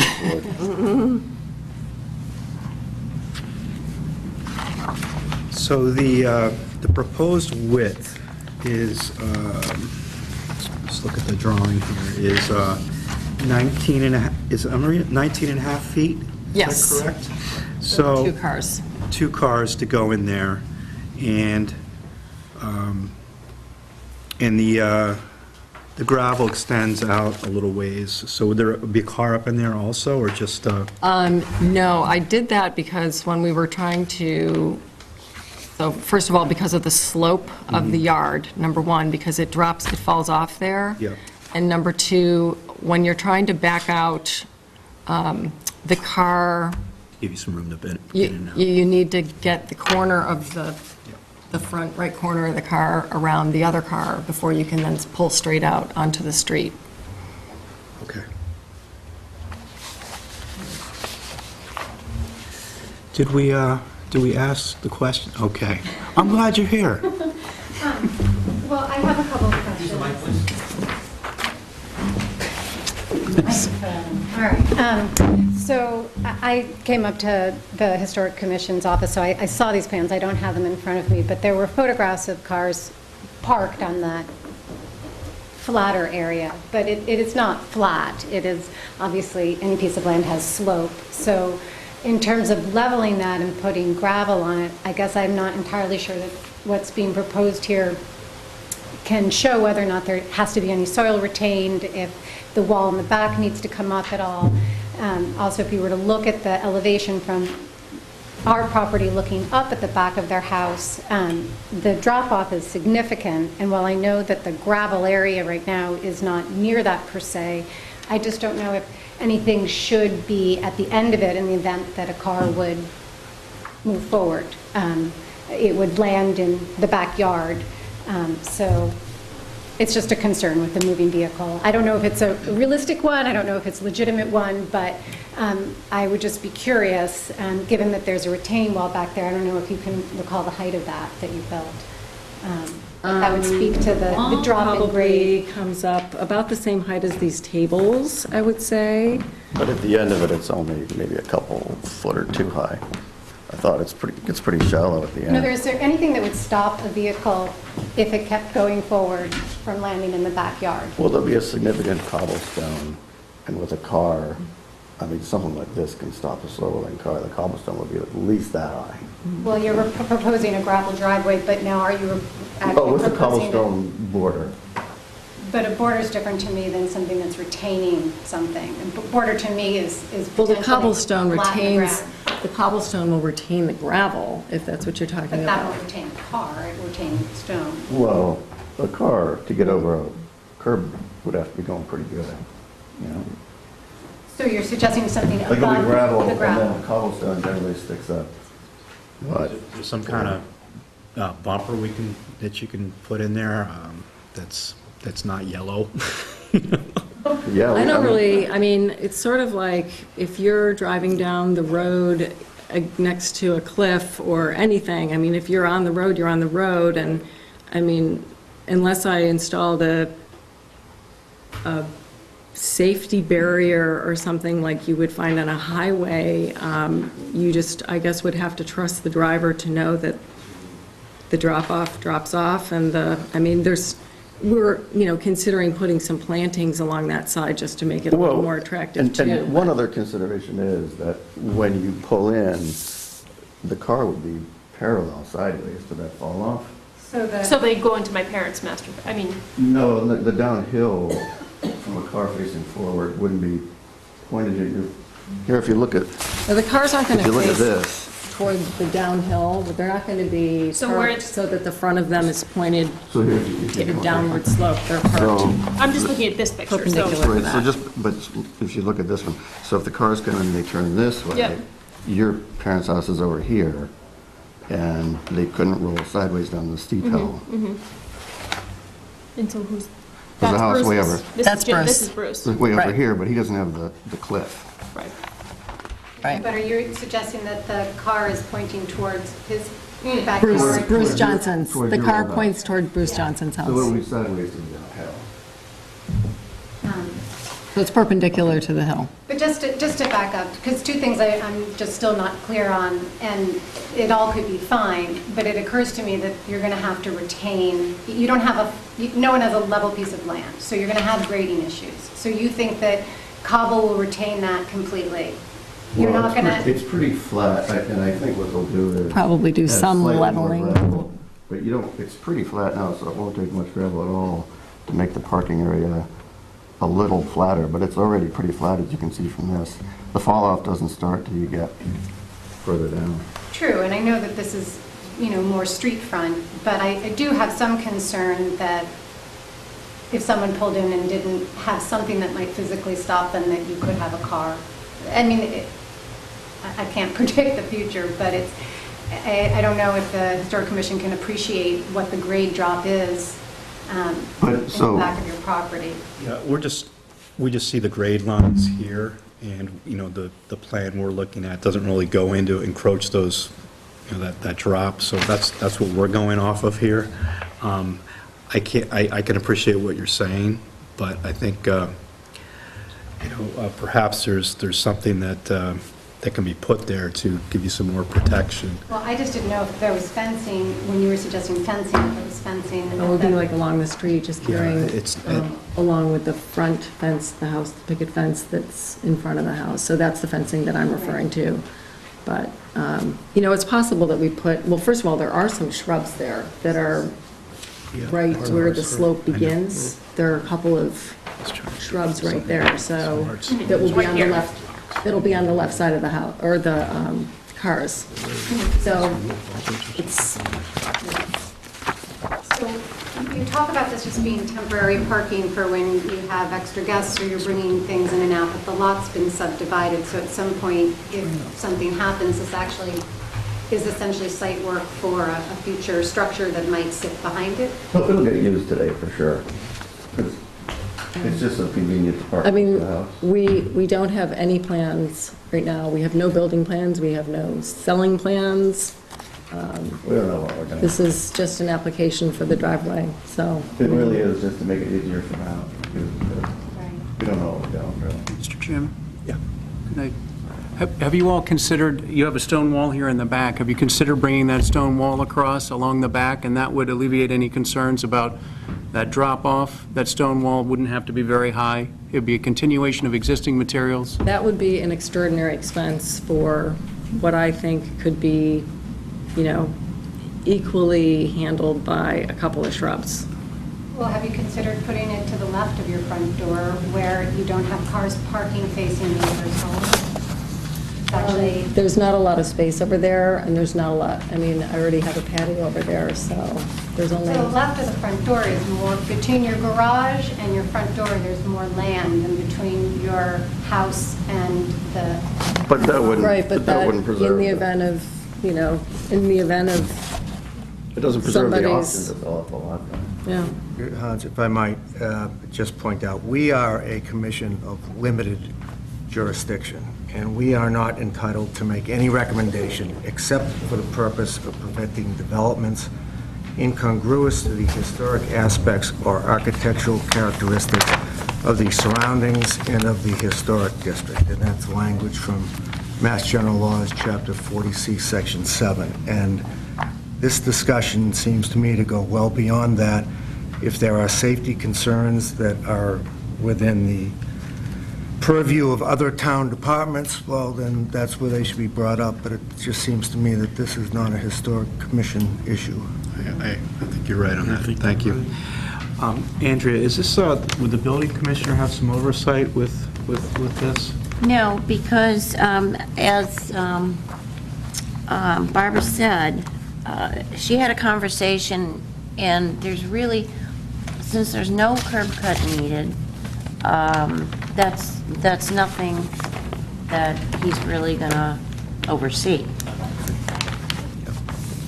Okay.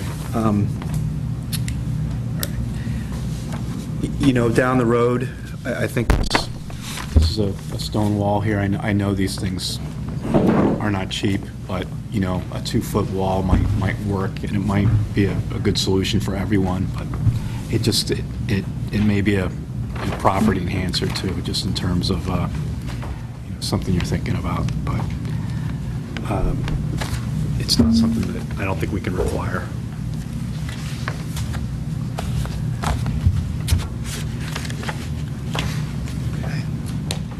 Anything else? Would you, we didn't. I guess I would just like to understand, though, if the grade changes on that property, in order to put in a gravel driveway and an apron, which I presume it has to on some level, and that creates any issues, and that's not in the purview of the Historic Commission, whose would it be? Who do you think this would fall under? I think you would first call the, see, it doesn't require any site plan approval or anything like that. So if something needs to be retained and suddenly something's being... Then this may be a civil matter that you would have to address. What happened? Tom, you're shaking your head. What?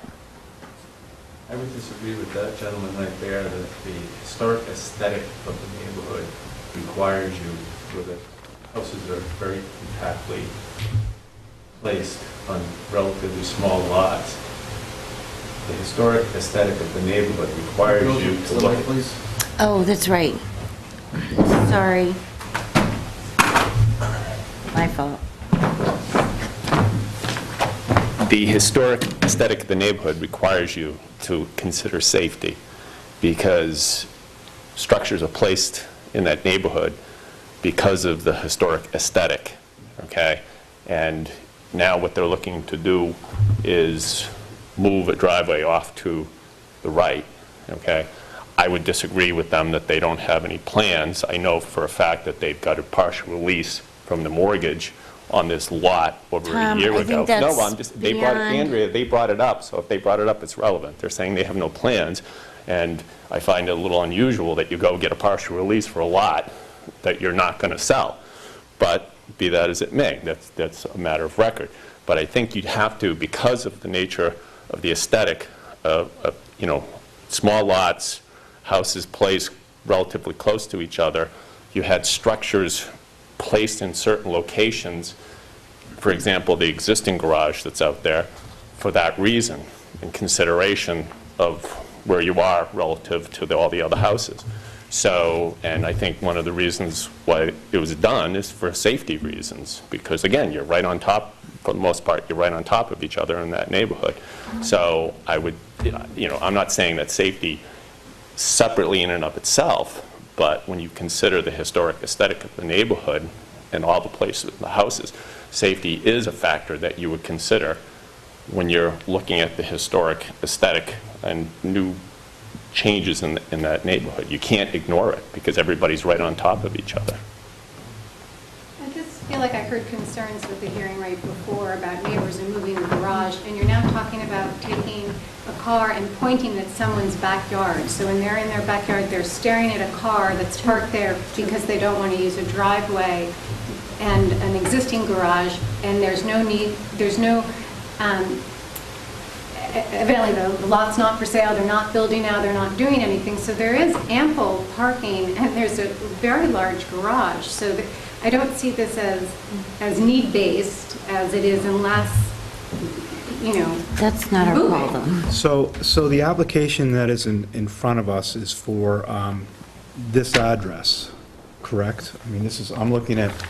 18. I'm looking at 18 Ship. 18 Ship, which is Lot 2 now, correct? Which does not include this other building. Which is now 12 Ship Street. Which is now 12 Ship, so... It's a different property. We have an application for this property, and I think we're reviewing it based on this plot plan. Even though it's lived on as one lot, and the garage and the parking is there and available, the application is for parking as if this house doesn't have a garage and places to put a car.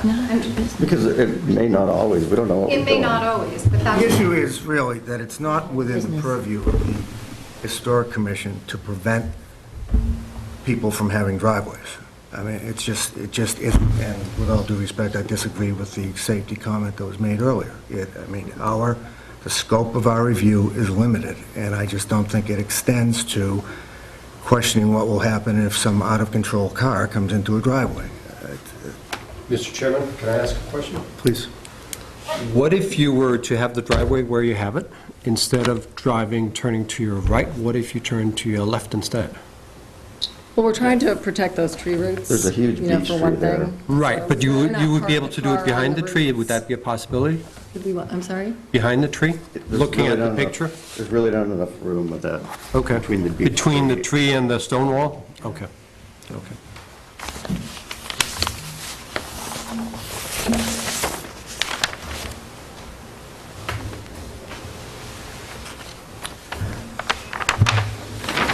Would some type of barrier address your concerns here, or is it, or you just don't, or you just don't want to? It's a concern to me that Yeah. may or may not be legitimate. But I look up at a house, and I'm now imagining parking, and I have a 15-year-old who I wouldn't want to have his foot thinking it's hitting the gas instead of the brake. It just feels a little precarious to me. It also would feel precarious if I had 26 Ship Street in that lot in terms of how it could roll. Again, none of those things may be issues. That's why I didn't know if there was, going to be maybe a, 1.5-foot stone retainer or something. I think if there is an issue after it's built, we have had a situation on, that didn't come before this commission, but it was on Lincoln Street with some hardscape that was brought to the, wasn't that brought to the building commissioner who addressed it? So... That's really a different matter. Different? Okay. I want to give you an option, down the road, and I just, that if things aren't working out the way you'd like for them to work out, and you're concerned, and there's gravel falling off, and it's going down into your property, and something does slip down there, that... I think that, in terms of my property, the gravel will probably roll down onto theirs before it would roll down onto mine. It won't roll anywhere, because there'll be a cobblestone edge this high and, above it. And it doesn't sit at all on the wall where you're talking about the gravel going, because I know you have a retaining... No, okay. We can't do it. Yeah. Okay, and I think Dennis is right on this. I think this is out of our jurisdiction. Just, I wish we could, require some type of stonework to go in here, but it's not what's in front of us. It's a gravel driveway on a relatively flat piece of land. So, any other questions? There's somebody looking at this a little bit different. I'd like to have some input. Okay. Would somebody like to make a motion for 18 Ship Street for the installation of a driveway and some fence.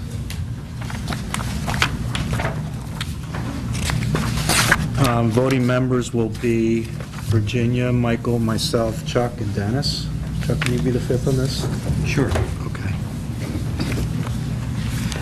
Dennis, would you like to make a motion? Thank you. Motion for the issuance of a certificate of appropriateness for 18 Ship Street for the installation of a gravel driveway as shown on the schematic handwritten provided to us entitled Emmel Parking Space in the Area, 18 Ship Street, dated April 20, 2017, and as shown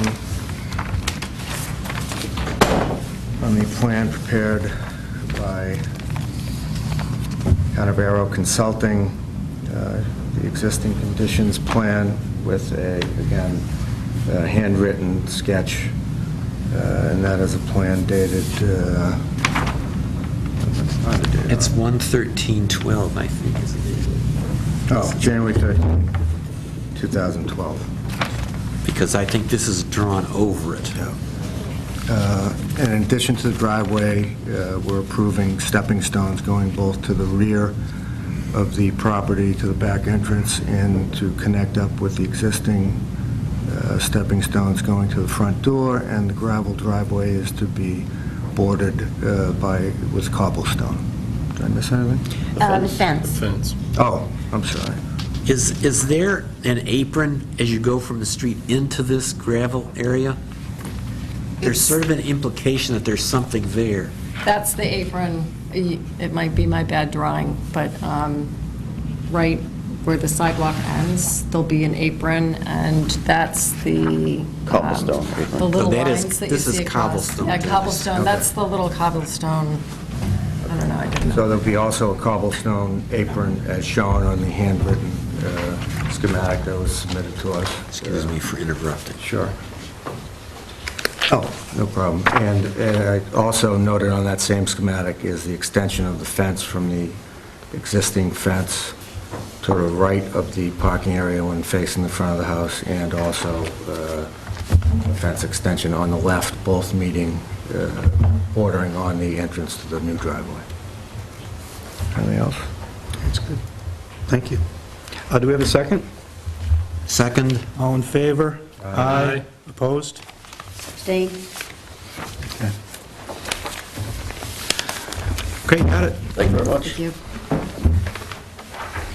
Seems to me that if there's any question, they could go to the ZBA. Do you want to walk? Yeah, if you want to walk this with me, I'll get you an application, okay? They would have a civil cause of action for nuisance if stuff started pouring onto their property. Okay, sorry for the delay, folks. I'm glad I'm last, so Yeah. this is awesome. We're all warmed up. All right, does anyone need to go take a break? I don't know. I think we're okay. All right, you can tell I'm a mom. All right. Next up are the Breens at 536 Main Street. Remember, we had done a site visit.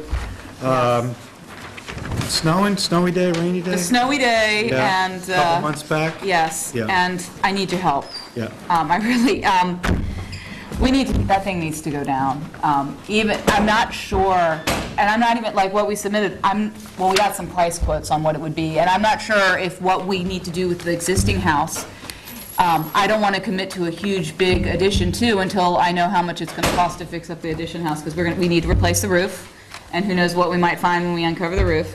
We need to replace the clapboards on two sides of it. Who knows what we're going to find under there. So I kind of want to get all that part fixed up and take off the what we call the waiting room.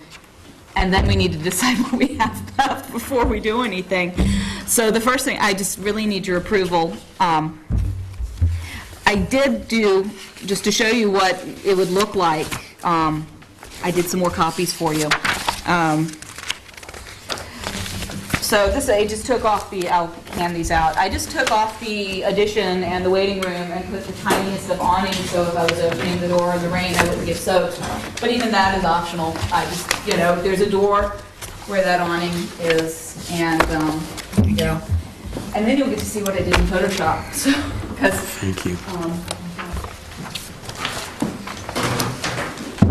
These all have At the back, I even put a Saying door, she's yeah. just seeking, so are you just seeking demolition? That's the first thing we've got to do, is we've got, and we may need to come back and revisit everything else once we figure out what we got to do with it. The addition that we put in there, it's just, I think it's too big. It certainly is a big price tag, so, but even without that, I don't recall. it's like, it's a lot of space, and that's nice, but it really does, it is so big, but really what we need is just an entrance and some stairs to go upstairs, and that seems very big for that. When the other need we need is another bathroom, because I'm getting 2 teenage girls soon, or they're getting, so it doesn't, I'm not happy, we need to go back to the drawing board on that, but we need to, that has to go down, because Mother Nature's going to take care of it if we don't. And if anything, there's a door behind there, and as I said, there'd be a little awning, is what it would look like. And then we can see. Yeah. Okay. I can show you the latest, greatest idea that I have, which was a smaller addition. I did some Photoshop working, because even the elevations, I don't like the elevation looks, because that doesn't really look like the way the house looks now. So I started to play with Photoshop, and there's some pictures in there of what I would like the addition to envision. And so I have the old pictures of what the house looked like before. So what it would kind of look like, different paint colors, of course, but, So, Christie, it sounds like you have a lot of balls in the air right now. You're just Yeah. trying to figure things out. Yeah. This is what she just passed What out. do you want us to take? Approve today? Take a look at tonight? All right. We can offer you a little bit of guidance in terms of, which direction Yeah. might be the way to go to, but it works best if you come to us with like, this is what I'd like, this is what Yeah. I'm thinking about. Okay. And then we'll just kind of give you Guide some me. comments and modifications if needed. All right. But I think the first, the direction you were going to go, a few months back, Yeah. with some minor tweaks, I thought the commission was, Yeah, I think we're still going that direction, just Okay. maybe a little bit smaller scale. So instead of being like 16 by 18, it'd be more like 12 by 10. Yeah. And that's kind of what I sort of drew in here to sort of get, Is that why there's just one window instead of 2 windows? yes, it's copy and paste, just sort of, it would be a smaller thing, it'd be 1 window, and on the side, instead of 3 windows, it's 2 windows. The porch wouldn't go out 5.5 feet, it'd probably be 4 feet, so just sort of a more mini version of that is what I would think we can do. But first, we're going to do the demolition, and we may decide after everything that we've dug up that we're not going to be able to do the addition this year, and so there would be a door, clapboards, if it'd be all right to have that tiny awning. That is the, yeah. So it's sort of 2 things, but I can't say, well, this is exactly what we're going to do, because hopefully we won't find that much, but I can't guarantee it. Question, so this Photoshop is Yes. what you were thinking about, but you're no longer thinking about it? No, What- I apologize. So that is what so the Photoshop is what I'd like to do if we have enough funds left over after we do. Correct, but when you're we not do- asking us to approve this tonight. I think you need a real building plan I for think that. we do, too. But I just wanted your, does that look, that's my vision. And if you like, I wish it was as easy as that, and it would be done. But, yeah, just that's what my vision is of eventually, hopefully.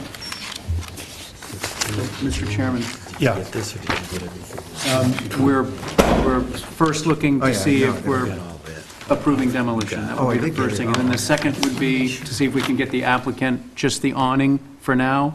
Yep. And then if there's a third option, it's just giving her feedback on stuff that's already been thrown our way here on That the would be table. Is that perfect. what we're doing? Is that, That would be great, yeah. okay, I think most of us were out to see the property.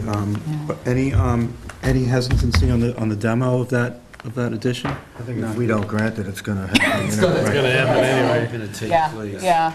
Okay. Yeah, so I think we're okay there. All right.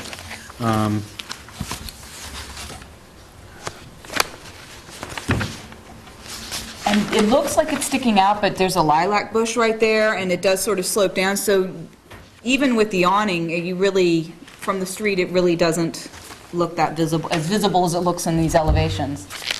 Which? include a picture of the awning? Yeah. Right there, I Right did there? sort of, yeah. That's it? Yeah, it's just something to keep the rain off my head when I'm fumbling with my keys. Yeah. Which is different from this, because this actually has columns, right? Yeah, oh, that is an addition on there. That whole thing to the side, that is an addition, and, yeah. On this, 102? A102. A102, is that what, yeah. Oh, okay. I'll look. that last page is an option for later, potentially later. Yeah, You're that- looking for feedback, Feedback on not that. approval. No, on this photo, feedback on this, like what you think, but I do sort of just be like the awning in the entryway, because I know we have to do this summer, or this fall, as soon as we can get it done. And then the other thing, if, we'll see what we can do and come back with something, if I can get some feedback on that, or if you, So the awning would come down after, when you go forward with the, this is right, just because temporary. that would be a temporary thing, Temporary. and I don't have I'm not covered up when I go in the front door now, so it's not even, Okay. But I think we have to assume it will be permanent if the applicant decides not to come back. That's true. To do the Yeah. addition. Okay. Yeah, that's true. All right. So the only diagram of the awning is A102. And there might be one. It shows on A. On- is it 103? A103 has sort of, and A101 Okay. sort of shows the, All right. Is there enough there for you? Enough detail? Well, I know, It's pretty simple, right? it's pretty simple. Since it's not permanent. yeah. Awning, good? Thumbs up, thumbs Yeah. down? Need more? I'm fine with it. I think I'm okay with it. Okay. And then the barn is Well, I not just, even, that's even further out there. Yeah, but it's like, I know you guys we were thinking about it when we did the site visit, it's like, well, what do you think about that? That's just general feedback completely, but that's, I wish it would, but it's not gonna happen this time around. And Hans, if you can refresh my memory, do you recall where we landed with the other addition in the other application? Did we vote on that? No, we didn't. We didn't vote on that? No. We didn't vote on any. Yeah. Yeah, Okay, So this is fresh, yeah. but very similar, but no garage, because I think we thrown in the garage with the last application. But-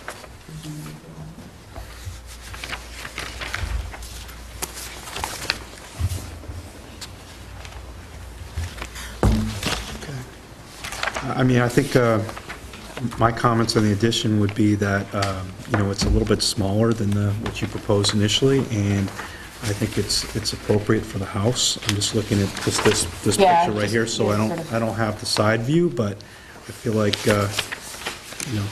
Well, that is the side, the bottom picture is the sort of the side view, but my copying and pasting skills make it. okay. Yeah, maybe some minor modifications with some detail there, but based on these sketches and photos, I think it's appropriate for the house.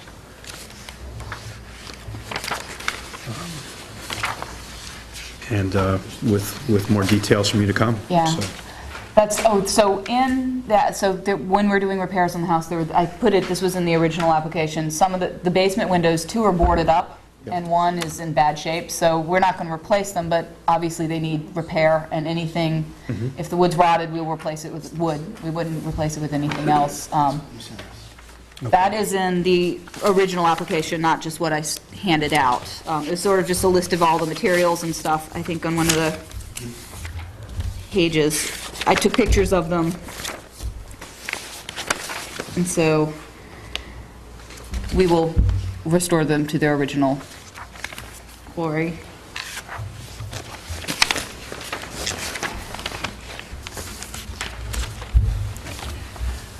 any other comments? Any other things you want us to look at? I think that's it. It's just I would like to get the ball rolling on like demolition and feedback. As I said, I'll get someone to actually draw everything and have extra detail in the plans if we're all right with sort of, I think smaller is a little bit better. It doesn't overwhelm the house as much. Yeah, and scale is better. Yeah, because we don't need that much room for an entryway.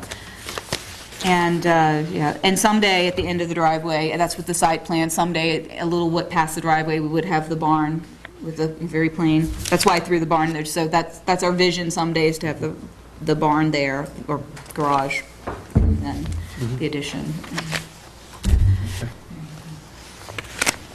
Any other suggestions for Christie on the addition? Just rough comments? Okay. All right. So for tonight, you're looking for, even though the application is demolish and replace one-story addition, replace with a two-story addition, you want us to just, the application, even though it doesn't say it, it's before us tonight, is for just the, it's just for the awning and the Awning demo. and demo, and then, I think we can do that.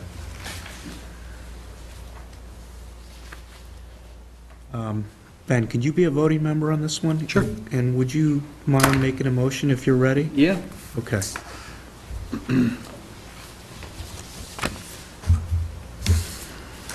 I'd like to make a motion for a certificate of appropriateness for 536 Main Street.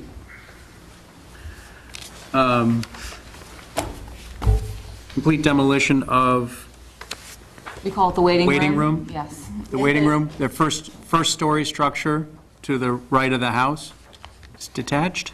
It's attached. It's attached, okay. It's Attached. attached. Okay, It's becoming detached. right, okay. Partially attached. It's working on it. It includes removal of structure as well as any foundation associated with the structure. Yes. And this motion should also contain the awning? Yeah. Okay. Let's see, seeking approval for an awning on the right-hand side, towards the rear of the structure over the doorway, awning as designed on A102 and A103 of plans from May 1st, 2017. West elevation and south elevation. All wood construction. All wood. The roof to be, So the roof on, we're going to replace this roof. no, I'm sorry, the roof on the awning. Is that- Awning will be this, we're going to do the same thing when we replace the roof on the house. It will be asphalt, but Okay. it'll be, I think, certainteed weathered wood, Okay. asphalt. Okay, so an architectural asphalt.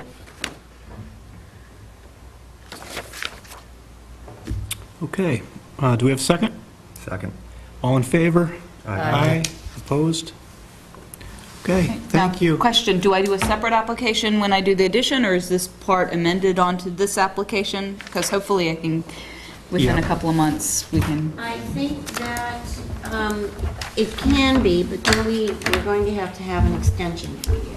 Okay, so So you'll have to come in and sign something for me. I can do that. All right. Thanks for waiting around, Christie. Oh, thank you for helping me out. Good luck with everything. Yeah, it's just deciding what's going to work. Yeah, you'll figure it out. With these elevations, like when we're actually doing the addition, I feel like this is what I've always been given, but it's very plain. How much more detail do you guys want? Because I'll make sure that what they give me.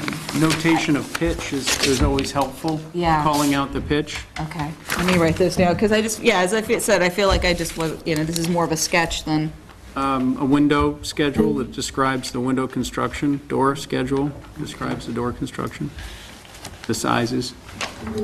I think there needs to be more detail at that entrance canopy. oh, you mean the porch that's coming, that I photoshopped in?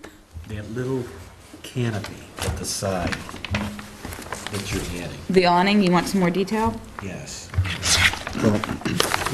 We just approved it. Yeah, so, but maybe on the awning when it's expanded, you mean?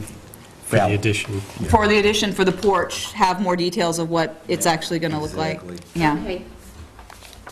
Because I'll make sure, that's the thing, I want to make sure that what you're getting can really help you envision what, I'd like to be able to envision it too, and I feel like that's why I did the Photoshop, because I couldn't really envision what was going on. And this, kind of, Joe, this is sort of an example of some of the stuff. So you see, this is one from earlier today where you can see some more definition to the trim. You know, it shows the eaves and, you know, any gutters and that sort of stuff. And then to Chuck's point, you know, sometimes we're looking for details to this level to show how the trim works and how that sort of stuff turns the corner. This is a demolition. Is that normally done in building plans? They like those specifics in the building department, yes. Good to know. I'm clueless when it comes to this, so it's like. Oh, nice job. Yeah. And there's nobody helping you. It's just, it's great. Well, I've got people drawing these things up, so I feel like most of the time I'm just communicating Yeah.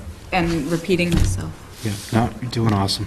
All right, thank you. So, plans.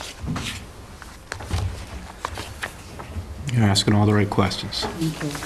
Thank you. It's a process. That's what, hopefully we'll find that there's no can of worms when we open up when so we already got the non-applicability for the roof and the clapboards, and we'll probably get another one into repoint the foundation, because that's a mess too. And then we got to see what, I'm just nervous that we're gonna end up finding, you know, like the money pit where you find molds and water and. Yeah.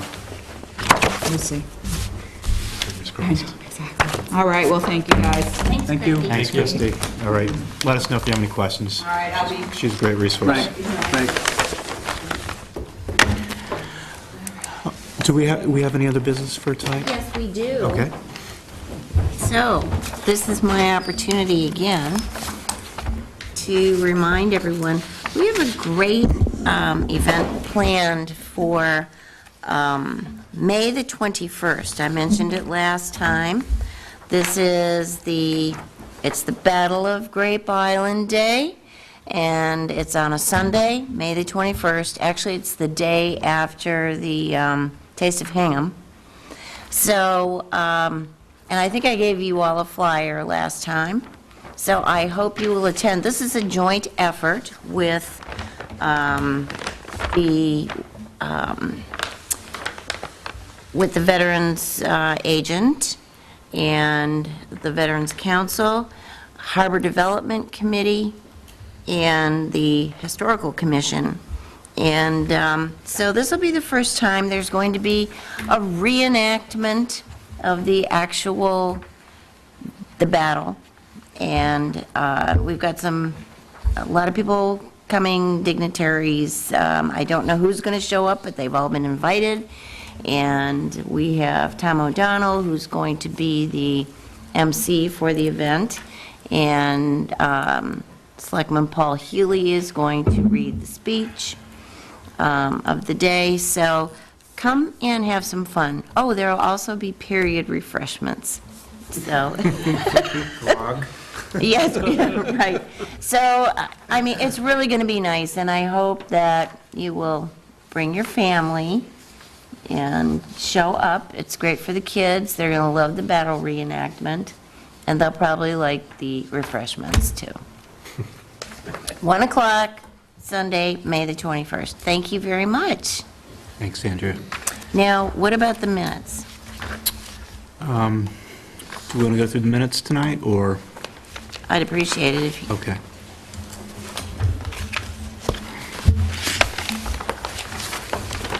I think they're pretty quick.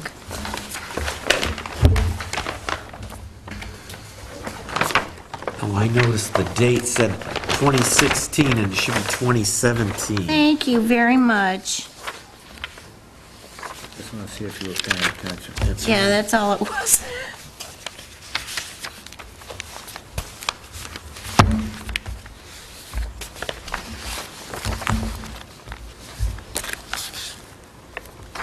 No, it says 2017, doesn't it? February 11th, 2016 you have, about...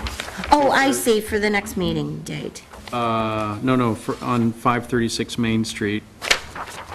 Oh, thank you very Commission determined much. that a site visit is necessary and will take place on Saturday, February 8th. Got it. Thank you very much. Thanks, Chuck. You're welcome.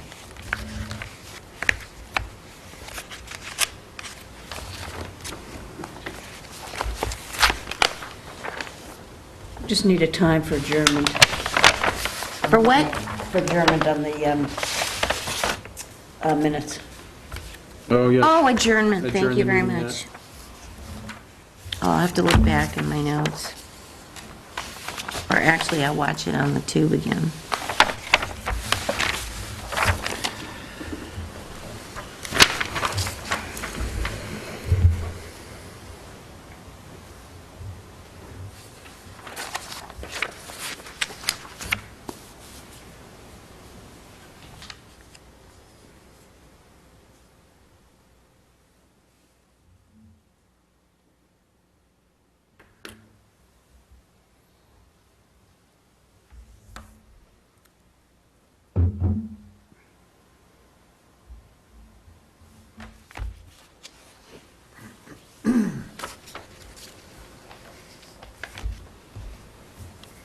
On 223 South, is their name Gallagher or Gallagher? That's the way it's spelled. Okay, fine. Yeah, thank you, Dennis, yeah. I'm just going to Google it, but I think ePay is E or I? IPE. IPE. And Andrea, I got to go back, but I don't think I was absent. Okay, And also- if you remember this, then you weren't. I'm listed under 222 South Street. Oh, you had a comment. I had a comment, so yeah. Well, then you can't be not here and make a comment, can you? Thanks, Thomas. Nothing like an absent person making comments. Okay. And what did you tell me? You were looking up Yeah. what? So ePay. on, Spell it. 31 Otis Street, ePay is IPE. IPE. Thank you. And I think following that, I think I said it again. no, I said, or ironwood, I don't know that I said that, I don't even know what that is, but or other wood, I may have said. No, Or I think mahogany. ePay is ironwood. Yeah. Yeah, Yeah, it is ironwood, I know that. Yeah, it's known as ironwood. Okay. Oh, you think you said or other wood? Yeah. Yeah, he might have. I just learned something new. I'll It's also change that. ironwood, so it's probably Maybe fine then. Sevi said it was ironwood. Maybe that's where it comes All from. right, so I will change it to or. I think it's fine, Okay. yeah.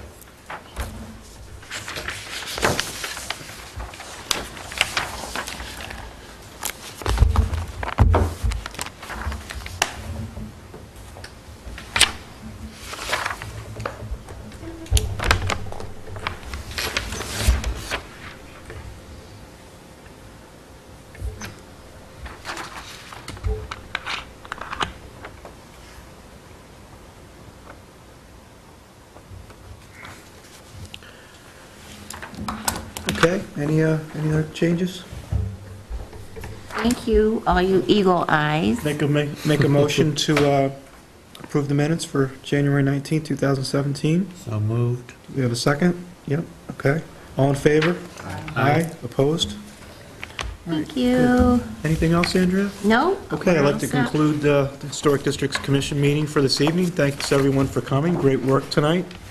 Thanks to the audience, appreciate it, and thanks to the applicants. See you next time.